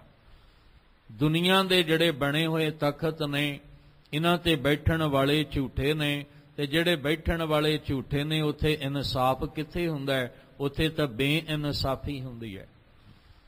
ਪਰ ਜਿਹੜਾ ਆਹ ਤਖਤ ਹੈ, ਇਹ ਤਖਤ ਸੱਚ ਦਾ ਹੈ। ਇਸ ਸੱਚੇ ਤਖਤ ਉੱਤੇ ਹੁਕਮ ਵੀ ਸੱਚੇ ਦਾ ਵਰਤਣਾ ਹੈ ਤੇ ਫੈਸਲਾ ਵੀ ਸੱਚ ਦੇ ਰੂਪ ਵਿੱਚ ਹੀ ਹੋਣਾ ਹੈ। ਇਸ ਲਈ ਸੱਚਾ ਤਖਤ ਤੁਹਾਨੂੰ ਗੁਰੂ ਅਮਰਦਾਸ ਪਾਤਸ਼ਾਹ ਜੀ ਨੇ ਦੇ ਕੇ ਉਹਦੇ ਉੱਤੇ ਟਿਕਾਇਆ, ਔਰ ਟਿਕਾ ਕੇ ਗੁਰੂ ਰਾਮਦਾਸ ਹੈ, ਧੰਨ ਗੁਰੂ ਰਾਮਦਾਸ ਜੀ ਦਾ ਰੂਪ ਜਿਹੜਾ ਹੈ ਉਹ ਤੁਹਾਨੂੰ ਦਿੱਤਾ ਹੈ। ਜਿੱਥੇ ਭੱਟ ਮੱਥਰਾ ਜੀ ਗੁਰੂ ਰਾਮਦਾਸ ਜੀ ਦੇ ਤਖਤ ਤੇ ਬਿਰਾਜਮਾਨ ਹੋਣ ਦੀ ਗੱਲ ਕਰਦੇ ਨੇ, ਉੱਥੇ ਅੱਜ ਦੂਸਰੇ ਪਾਤਸ਼ਾਹ ਧੰਨ ਗੁਰੂ ਅੰਗਦ ਦੇਵ ਮਹਾਰਾਜ ਪਾਤਸ਼ਾਹ ਜੀ ਦਾ ਵੀ ਗੁਰਤਾ ਗੱਦੀ ਦਿਵਸ ਹੈ। ਗੁਰੂ ਨਾਨਕ ਸਾਹਿਬ ਨੇ ਅੱਜ ਦੇ ਦਿਨ ਕਰਤਾਰਪੁਰ ਦੇ ਵਿੱਚ ਭਾਈ ਲਹਿਣਾ ਜੀ ਨੂੰ ਅੰਗ ਦੇ ਨਾਲ ਲਾ ਕੇ, ਅੰਗਦ ਬਣਾ ਕੇ, ਤੇ ਇਹ ਗੁਰੂ ਦੀ ਪਦਵੀ, ਇਹ ਤਖਤ ਦੇ ਕੇ ਨਿਵਾਜਿਆ ਹੈ। ਫਿਰ ਉਹ ਤਖਤ ਦੀਆਂ ਜ਼ਿੰਮੇਵਾਰੀਆਂ ਲੈ ਕੇ ਖਡੂਰ ਆਉਂਦੇ ਨੇ, ਫੇਰ ਵਸਾਇਆ ਫੇਰ ਆਨ ਸਤਿਗੁਰ ਖਡੂਰ। ਖਡੂਰ ਤਾਂ ਪਹਿਲਾਂ ਵੀ ਸੀ, ਪਰ ਅੱਜ ਜਦੋਂ ਆਏ ਨੇ, ਅੱਜ ਭਾਈ ਲਹਿਣਾ ਨਹੀਂ, ਅੱਜ ਸਤਿਗੁਰੂ ਆਏ ਨੇ। ਅੱਜ ਸੱਚਾ ਗੁਰੂ ਗੁਰੂ ਨਾਨਕ ਸਾਹਿਬ ਜੀ ਦੀਆਂ ਬਖਸ਼ਿਸ਼ਾਂ ਲੈ ਕੇ ਆਏ ਨੇ, ਇਸ ਲਈ ਅੱਜ ਖਡੂਰ ਨਹੀਂ, ਖਡੂਰ ਸਾਹਿਬ ਹੋ ਗਿਆ। ਧੰਨ ਗੁਰੂ ਅੰਗਦ ਦੇਵ ਮਹਾਰਾਜ ਜੋ ਦੁਨਿਆਵੀ ਯਾਤਰਾਵਾਂ ਕਰਦੇ ਨੇ, ਤੇ ਦੁਨਿਆਵੀ ਯਾਤਰਾ ਦੇ ਦੌਰਾਨ ਭਰਮ ਵੀ ਬਣਿਆ। ਜਿਵੇਂ ਭੱਟ ਜੀ ਨੇ ਆਖਿਆ, ਭਰਮ ਨੇ ਭਟਕਣਾ ਵਧਾ ਦਿੱਤੀ। ਹੁਣ ਉਹ ਭਰਮ ਬਣਿਆ ਸੀ, ਬਾਹਰ ਦੀਆਂ ਯਾਤਰਾਵਾਂ, ਬਾਹਰ ਦੀਆਂ ਪੂਜਾਵਾਂ ਜਿਹੜੀਆਂ ਸੀ ਉਹ ਚੱਲਦੀਆਂ ਰਹੀਆਂ। ਨਾਲ ਨਾਲ ਖਡੂਰ ਸਾਹਿਬ ਦੇ ਵਿੱਚ ਜਿਹੜੀ ਹੱਟੀ ਹੈ, ਦੁਕਾਨ ਹੈ, ਜੋ ਆਪਣੀ ਕਿਰਤ ਕਰਦੇ ਨੇ, ਨਾਲ ਨਾਲ ਸੌਦਾ ਵੀ ਤੋਲਣਾ। ਔਰ ਸੌਦਾ ਲੈਣ ਵਾਲੇ ਬਹੁਤ ਆਉਂਦੇ ਨੇ ਗੁਰੂ ਭਾਈ ਲਹਿਣਾ ਜੀ ਦੀ ਹੱਟੀ ਦੇ ਉੱਤੇ, ਪਰ ਸੌਦਾ ਲੈਣ ਵਾਲੇ ਜਿਹੜੇ ਆਉਂਦੇ ਨੇ, ਉਹਨਾਂ ਵਿੱਚੋਂ ਦੀ ਦੋ ਐਸੇ ਰੂਪ ਨੇ ਕਮਾਈ ਵਾਲੇ, ਜਿਨ੍ਹਾਂ ਨੇ ਭਾਈ ਲਹਿਣਾ ਜੀ ਦਾ ਜੀਵਨ ਕਹਿ ਲੋ ਬਦਲਤਾ, ਉਹਨਾਂ ਦੀ ਸੋਚ ਬਦਲ ਦਿੱਤੀ। ਉਹ ਕੌਣ ਨੇ? ਉਹ ਹੈ ਭਾਈ ਜੋਧ। ਜਦੋਂ ਆਉਂਦੇ ਨੇ ਹੱਟੀ ਤੇ ਖਲੋ ਜਾਂਦੇ ਨੇ ਤੇ ਕਹਿੰਦੇ ਨੇ, ਭਾਈ ਲਹਿਣਾ ਜੀ ਆ ਸੌਦਾ ਤੋਲ ਕੇ ਦੇ ਦਿਓ, ਤੇ ਜਿੰਨੇ ਨੂੰ ਸੌਦਾ ਤੋਲਦੇ ਨੇ ਉਹਨੇ ਨੂੰ ਖਲੋ ਕੇ ਬਾਣੀ ਪੜ੍ਹੀ ਜਾਣੀ। ਉੱਚੀ ਉੱਚੀ ਬਾਣੀ ਜਿਹੜੀ ਆ ਉਹ ਪੜ੍ਹਦੇ ਰਹਿਣਾ। ਤੇ ਜੇ ਸੌਦਾ ਤੋਲਦੇ ਨੇ, ਕੰਨਾਂ 'ਚ ਆਵਾਜ਼ ਤਾਂ ਪੈਂਦੀ ਹੈ, ਬਾਣੀ ਦੀ ਆਵਾਜ਼ ਤਾਂ ਪੈਂਦੀ ਹੈ। ਜਦੋਂ ਬਾਣੀ ਦੀ ਆਵਾਜ਼ ਪੈਂਦੀ ਹੈ ਮਨ ਨੂੰ ਸਕੂਨ ਬੜਾ ਮਿਲਦਾ ਹੈ, ਬੜੀ ਮਨ ਨੂੰ ਸ਼ਾਂਤੀ, ਮਨ ਨੂੰ ਟਿਕਾ ਮਿਲਦਾ ਹੈ। ਤੇ ਨਾਲੇ ਸੌਦਾ ਤੋਲਦੇ ਨੇ ਤੇ ਨਾਲੇ ਕਹਿੰਦੇ ਨੇ ਭਾਈ ਜੋਧ ਇਹ ਕੀ ਤੂੰ ਕੀ ਪੜ੍ਹਦਾ ਰਹਿਣਾ ਹੈ, ਜੋ ਵੀ ਪੜ੍ਹਦਾ ਮੇਰੇ ਮਨ ਨੂੰ ਠੰਡ ਬੜੀ ਪੈਂਦੀ ਹੈ, ਜੋ ਵੀ ਤੂੰ ਬੋਲਦਾ ਪੜ੍ਹਦਾ ਇਹਦੇ ਨਾਲ ਮਨ ਨੂੰ ਸਕੂਨ ਮਿਲਦਾ ਹੈ। ਇਹ ਕਿਹੜੇ ਬੋਲ ਨੇ? ਉਹਨਾਂ ਆਖਿਆ ਇਹ ਧੰਨ ਗੁਰੂ ਨਾਨਕ ਸਾਹਿਬ ਜੀ ਦੇ ਬੋਲ ਨੇ। ਇਹ ਨਾਨਕ ਤਪਾ ਜੀ ਕਰਤਾਰਪੁਰ ਵਿੱਚ ਵਸਦੇ ਨੇ, ਉਹਨਾਂ ਦੇ ਚਰਨਾਂ ਦਾ ਮੈਂ ਭੌਰਾ ਹਾਂ। ਇਹ ਰਸ ਉੱਥੋਂ ਮੈਨੂੰ ਮਿਲਿਆ ਜਿਹੜਾ ਰਸ ਅੱਜ ਤੁਹਾਡੇ ਤੱਕ ਪਹੁੰਚਿਆ ਹੈ। ਅੰਦਰ ਬੜਾ ਸਕੂਨ ਮਿਲਣਾ। ਤੇ ਇੱਥੋਂ ਤੱਕ ਵੀ ਕਿਹਾ ਹੋਏਗਾ ਕਿ ਭਾਈ ਜੋਧ ਤੂੰ ਜੇ ਸੌਦਾ ਨਾ ਵੀ ਲੈਣਾ ਹੋਵੇ ਨਾ ਤਾਂ ਵੀ ਤੂੰ ਮੇਰੀ ਹੱਟੀ ਤੇ ਆ ਕੇ ਆ ਜੋ ਵੀ ਤੂੰ ਬਾਣੀ ਪੜ੍ਹਦਾ ਤੇ ਆ ਕੇ ਪੜ੍ਹਿਆ ਕਰ। ਹੋ ਸਕਦਾ ਹੈ ਕਿਹਾ ਹੋਵੇ ਕਿਉਂਕਿ ਆਨੰਦ ਆਉਂਦਾ ਹੈ, ਬਾਣੀ ਸੁਣ ਕੇ ਰਸ ਮਿਲਦਾ ਹੈ। ਤੇ ਵੀ ਸੌਦਾ ਨਹੀਂ, ਕਿਉਂਕਿ ਸੌਦਾ ਕਿਹੜਾ ਰੋਜ਼ ਲੈਣ ਆਉਣਾ, ਕਈ ਵਾਰ ਦੂਜੇ ਦਿਨ, ਤੀਜੇ ਦਿਨ, ਚੌਥੇ ਦਿਨ ਆਉਣਾ ਤੇ ਕਹਿਣਾ ਨਹੀਂ, ਰੋਜ਼ ਆ ਕੇ ਬੈਠ ਕੇ ਹੱਟੀ ਤੇ ਆ ਬਾਣੀ ਸੁਣਾਇਆ ਕਰ। ਇੱਕ ਦਿਨ ਭਾਈ ਸ਼ੀਹਾਂ ਜੀ ਆ ਗਏ। ਭਾਈ ਸ਼ੀਹਾਂ ਘਰ ਵਿੱਚ ਭਾਵੇਂ ਅੱਤ ਦੀ ਗਰੀਬੀ ਸੀ ਪਰ ਅੰਦਰ ਸਬਰ ਬਹੁਤ ਵੱਡਾ ਸੀ। ਤੇ ਜਿਹਦੇ ਕੋਲ ਸਬਰ ਸੰਤੋਖ ਹੋਏਗਾ ਨਾ, ਸੱਚ ਜਾਣਿਓ ਉਹ ਤੇ ਹੱਥਾਂ ਤੇ ਵੀ ਪ੍ਰਸ਼ਾਦਾ ਛਕ ਕੇ ਵਾਹਿਗੁਰੂ ਦਾ ਸ਼ੁਕਰ ਮਨਾਉਂਦਾ ਹੈ। ਤੇ ਜੇ ਸਬਰ ਨਾ ਹੋਵੇ ਫਿਰ ਵੱਡੇ ਮਹਿਲਾਂ ਵਿੱਚ ਸੋਨੇ ਦੀ ਥਾਲੀ ਵਿੱਚ ਰੱਖ ਕੇ ਵੀ ਖਾ ਲਓ ਤਾਂ ਵੀ ਅੰਦਰੋਂ ਸ਼ੁਕਰਾਨਾ ਨਹੀਂ ਨਿਕਲਦਾ, ਜੇ ਸਬਰ ਤੇ ਸੰਤੋਖ ਨਾ ਹੋਵੇ। ਭਾਈ ਸ਼ੀਹੇ ਦਾ ਅੰਦਰ ਦਾ ਸਬਰ ਵੇਖਿਆ, ਉਹ ਸਾਖੀ ਤੁਸੀਂ ਸੁਣੀ ਹੋਈ ਹੈ ਕਿ ਕਿਵੇਂ ਅੰਦਰ ਦਾ ਸਬਰ ਵੇਖਿਆ, ਕਿੰਨਾ ਅੰਦਰ ਭਰਿਆ ਪਿਆ ਸੀ ਸੰਤੋਖ, ਸਤ ਤੇ ਸੰਤੋਖ ਨਾਲ। ਬਸ ਅੰਦਰ ਦੀ ਜਿਹੜੀ ਸੁਰਤ ਸੀ ਉਹ ਧੰਨ ਗੁਰੂ ਨਾਨਕ ਸਾਹਿਬ ਜੀ ਦੇ ਦੀਦਾਰ ਕਰਨ ਵਾਸਤੇ ਤੜਪਦੀ ਹੈ ਕਿ ਕਿਹੜੀ ਘੜੀ ਕਿਹੜਾ ਪਲ ਹੋਵੇ ਮੈਂ ਉਹ ਧੰਨ ਗੁਰੂ ਨਾਨਕ ਸਾਹਿਬ ਦਾ ਦੀਦਾਰ ਕਰਨਾ ਹੈ, ਜਿਹਦੇ ਦੀਦਾਰ ਕੀਤਿਆਂ ਜਿਹੜਾ ਭਾਈ ਜੋਧ ਨੂੰ ਬਖਸ਼ਿਸ਼ ਮਿਲ ਗਈ, ਭਾਈ ਸ਼ੀਹੇ ਨੂੰ ਬਖਸ਼ਿਸ਼ ਮਿਲ ਗਈ, ਉਹ ਬਖਸ਼ਿਸ਼ ਕਿਤੇ ਮੇਰੀ ਝੋਲੀ ਵਿੱਚ ਪੈ ਜਾਏ। ਭਾਈ ਲਹਿਣਾ ਜੀ 1504 ਦੇ ਵਿੱਚ ਸਤਿਗੁਰੂ ਜੀ ਦਾ ਪ੍ਰਕਾਸ਼ ਹੈ ਔਰ 1532 ਨੂੰ ਪਹਿਲੀ ਵਾਰ ਜਿਹੜਾ ਉਹ ਧੰਨ ਗੁਰੂ ਨਾਨਕ ਸਾਹਿਬ ਜੀ ਦੇ ਦਰ ਤੇ ਆਉਂਦੇ ਨੇ ਔਰ 1539 ਵਿੱਚ ਜਾ ਕੇ ਇਹ ਭਾਈ ਲਹਿਣਾ ਜੀ ਤੋਂ ਗੁਰੂ ਅੰਗਦ ਦੇਵ ਜੀ ਮਹਾਰਾਜ ਦਾ ਰੂਪ ਬਣਦੇ। ਔਰ ਧਿਆਨ ਰੱਖਿਓ ਗੁਰੂ ਅੰਗਦ ਦੇਵ ਮਹਾਰਾਜ ਗੁਰੂ ਅਮਰਦਾਸ ਪਾਤਸ਼ਾਹ ਜੀ ਤੋਂ 25 ਸਾਲ ਛੋਟੇ ਨੇ। ਗੁਰੂ ਅਮਰਦਾਸ ਜੀ 25 ਸਾਲ ਵੱਡੇ ਨੇ ਗੁਰੂ ਅੰਗਦ ਦੇਵ ਮਹਾਰਾਜ ਤੋਂ, ਤੇ ਧੰਨ ਗੁਰੂ ਨਾਨਕ ਸਾਹਿਬ ਜੀ ਤੋਂ ਗੁਰੂ ਅਮਰਦਾਸ ਜੀ ਦਾ ਜਿਹੜਾ ਸਮਾਂ ਹੈ ਉਹ 10 ਸਾਲ ਦਾ ਫਰਕ ਹੈ। 10 ਸਾਲ ਵੱਡੇ ਨੇ ਗੁਰੂ ਨਾਨਕ ਸਾਹਿਬ ਗੁਰੂ ਅਮਰਦਾਸ ਮਹਾਰਾਜ ਜੀ ਤੋਂ। ਪਰ ਦੇਖੋ ਜਦੋਂ ਬਖਸ਼ਿਸ਼ ਉਸ ਮਾਲਕ ਦੀ ਝੋਲੀ ਵਿੱਚ ਪੈਣੀ ਹੋਵੇ ਤੇ ਬਿੱਦ ਵੀ ਬਣਦੀ ਹੈ, ਸਬੱਬ ਵੀ ਬਣਦਾ ਹੈ, ਰਸਤਾ ਵੀ ਬਣਦਾ ਹੈ। ਇੰਨੇ ਸਾਲ ਬਾਹਰ ਦੀਆਂ ਯਾਤਰਾਵਾਂ ਹੀ ਚੱਲਦੀਆਂ ਰਹੀਆਂ, ਪਰ ਜਦੋਂ ਰੰਗ ਰਤੜੀਆਂ ਰੂਹਾਂ ਦਾ ਸੰਗ ਮਿਲਿਆ, ਅੱਜ ਕਦਮ ਜਿਹੜੇ ਸੀ ਉਹ ਭਾਵੇਂ ਜੰਮੂ ਦੇ ਇਲਾਕੇ ਵੱਲ ਨੂੰ ਜਾਂਦੇ ਨੇ ਸਾਥੀਆਂ ਨੂੰ ਨਾਲ ਲੈ ਕੇ, ਪਰ ਲੰਘਣਾ ਸੀ ਕਿੱਥੋਂ? ਕਰਤਾਰਪੁਰ ਸਾਹਿਬ ਤੋਂ। ਕਰਤਾਰਪੁਰ ਦੇ ਵਿੱਚ ਜਦੋਂ ਆਏ ਤੇ ਇੱਥੇ ਕਦਮ ਰੁਕ ਗਏ, ਤੇ ਕਦਮ ਰੁਕੇ ਤੇ ਸਾਥੀਆਂ ਨੇ ਆਖਿਆ ਕੀ ਹੋਇਆ ਭਾਈ ਲਹਿਣਿਆ, ਇੱਥੇ ਅੱਜ ਘੋੜੀ ਦੀ ਲਗਾਮ ਖਿੱਚੀ ਤੇ ਘੋੜੀ ਕਿਉਂ ਰੋਕ ਲਈ? ਕਹਿੰਦੇ ਨੇ ਅੱਜ ਮੇਰਾ ਅੰਦਰ ਜਿਹੜਾ ਚਿੱਤ ਨਹੀਂ ਕਹਿੰਦਾ ਵੀ ਤੂੰ ਅੱਗੇ ਜਾ, ਚਿੱਤ ਕਹਿੰਦਾ ਵੀ ਅੱਜ ਕਰਤਾਰਪੁਰ ਨੂੰ ਚੱਲ। ਅੱਜ ਕਰਤਾਰਪੁਰ ਨੂੰ ਜੀਵਨ ਬਦਲਦੇ ਵੇਖੇ ਨੇ, ਔਰ ਤੁਸੀਂ ਵੀ ਇੱਥੇ ਕਿੰਨੇ ਸਾਲਾਂ ਤੋਂ ਜੁੜੇ ਹੋਏ ਹੋ, ਇਸ ਅਸਥਾਨ ਤੇ ਬਹੁਤ ਐਸੇ ਜੀਵਨ ਬਦਲੇ ਵੇਖੇ ਨੇ। ਇੱਕ ਤੁਸੀਂ ਦੇਖੋ ਉਹ ਆਉਂਦਾ ਨਾ ਗੁਰਮੁਖ ਪਿਆਰਾ ਨੌਜਵਾਨ ਜਿਹੜਾ ਅੱਜ ਪੂਰਾ ਸਿੱਖੀ ਸਰੂਪ ਵਿੱਚ ਹੈ, ਉਹ ਤੁਹਾਨੂੰ ਪਤਾ ਹੈ ਫਤਿਹਗੜ੍ਹ ਸਾਹਿਬ ਕਾਲਜ ਵਿੱਚ ਪੜ੍ਹਾਈ ਵੀ ਕਰ ਰਿਹਾ ਹੈ। ਅੱਜ ਉਹ ਜਦੋਂ ਸਿੱਖੀ ਸਰੂਪ 'ਚ ਆਉਂਦਾ ਹੈ ਤੇ ਸਾਨੂੰ ਕਿੰਨੀ ਖੁਸ਼ੀ ਹੁੰਦੀ ਹੈ। ਪਰ ਜਿੱਦਣ ਉਹ ਇਸ ਅਸਥਾਨ ਤੇ ਪਹਿਲੀ ਵਾਰ ਆਇਆ ਸੀ, ਨਾ ਉਹਦੇ ਸਿਰ ਤੇ ਜੂੜਾ ਸੀ, ਨਾ ਉਹਨੂੰ ਸਿੱਖੀ ਦਾ ਗਿਆਨ ਸੀ, ਨਾ ਗੁਰੂ ਨਾਨਕ ਸਾਹਿਬ ਦੇ ਘਰ ਦਾ ਗਿਆਨ ਸੀ। ਇੱਥੇ ਨੇੜੇ ਸਕੂਲ ਹੈ, ਉੱਥੇ ਪੜ੍ਹਨ ਵਾਸਤੇ ਆਉਂਦਾ ਸੀ। ਪੜ੍ਹਨ ਆਉਣਾ, ਇੱਕ ਦਿਨ ਮਨ ਵਿੱਚ ਖਿਆਲ ਆਇਆ ਵੀ ਮਨਾ ਭੁੱਖ ਲੱਗੀ ਹੈ, ਵੀ ਆਹ ਗੁਰੂ ਘਰ ਲੱਗਦਾ, ਚਲੋ ਲੰਗਰ ਹੀ ਚੱਲ ਕੇ ਛਕ ਲਈਏ।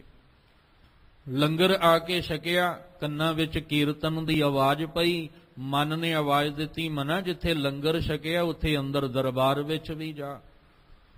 ਦਰਬਾਰ ਦੇ ਵਿੱਚ ਆਇਆ, ਕੀਰਤਨ ਸੁਣਿਆ, ਸੁਭਾਅ ਐਸਾ ਅੰਦਰ ਸੁਭਾਅ ਬਣ ਗਿਆ ਕਿ ਹੁਣ ਐਸਾ ਜੁੜਿਆ, ਵਿਚਾਰਾਂ ਨਾਲ ਜੁੜ ਗਿਆ, ਕੀਰਤਨ ਨਾਲ ਜੁੜ ਗਿਆ। ਹੁਣ ਇੱਥੇ ਆ ਕੇ ਸਾਰੀ ਸਾਰੀ ਦਿਹਾੜੀ ਬੈਠੇ ਰਹਿਣਾ, ਉੱਠਣ ਨੂੰ ਚੇਤ ਨਾ ਕਰਨਾ।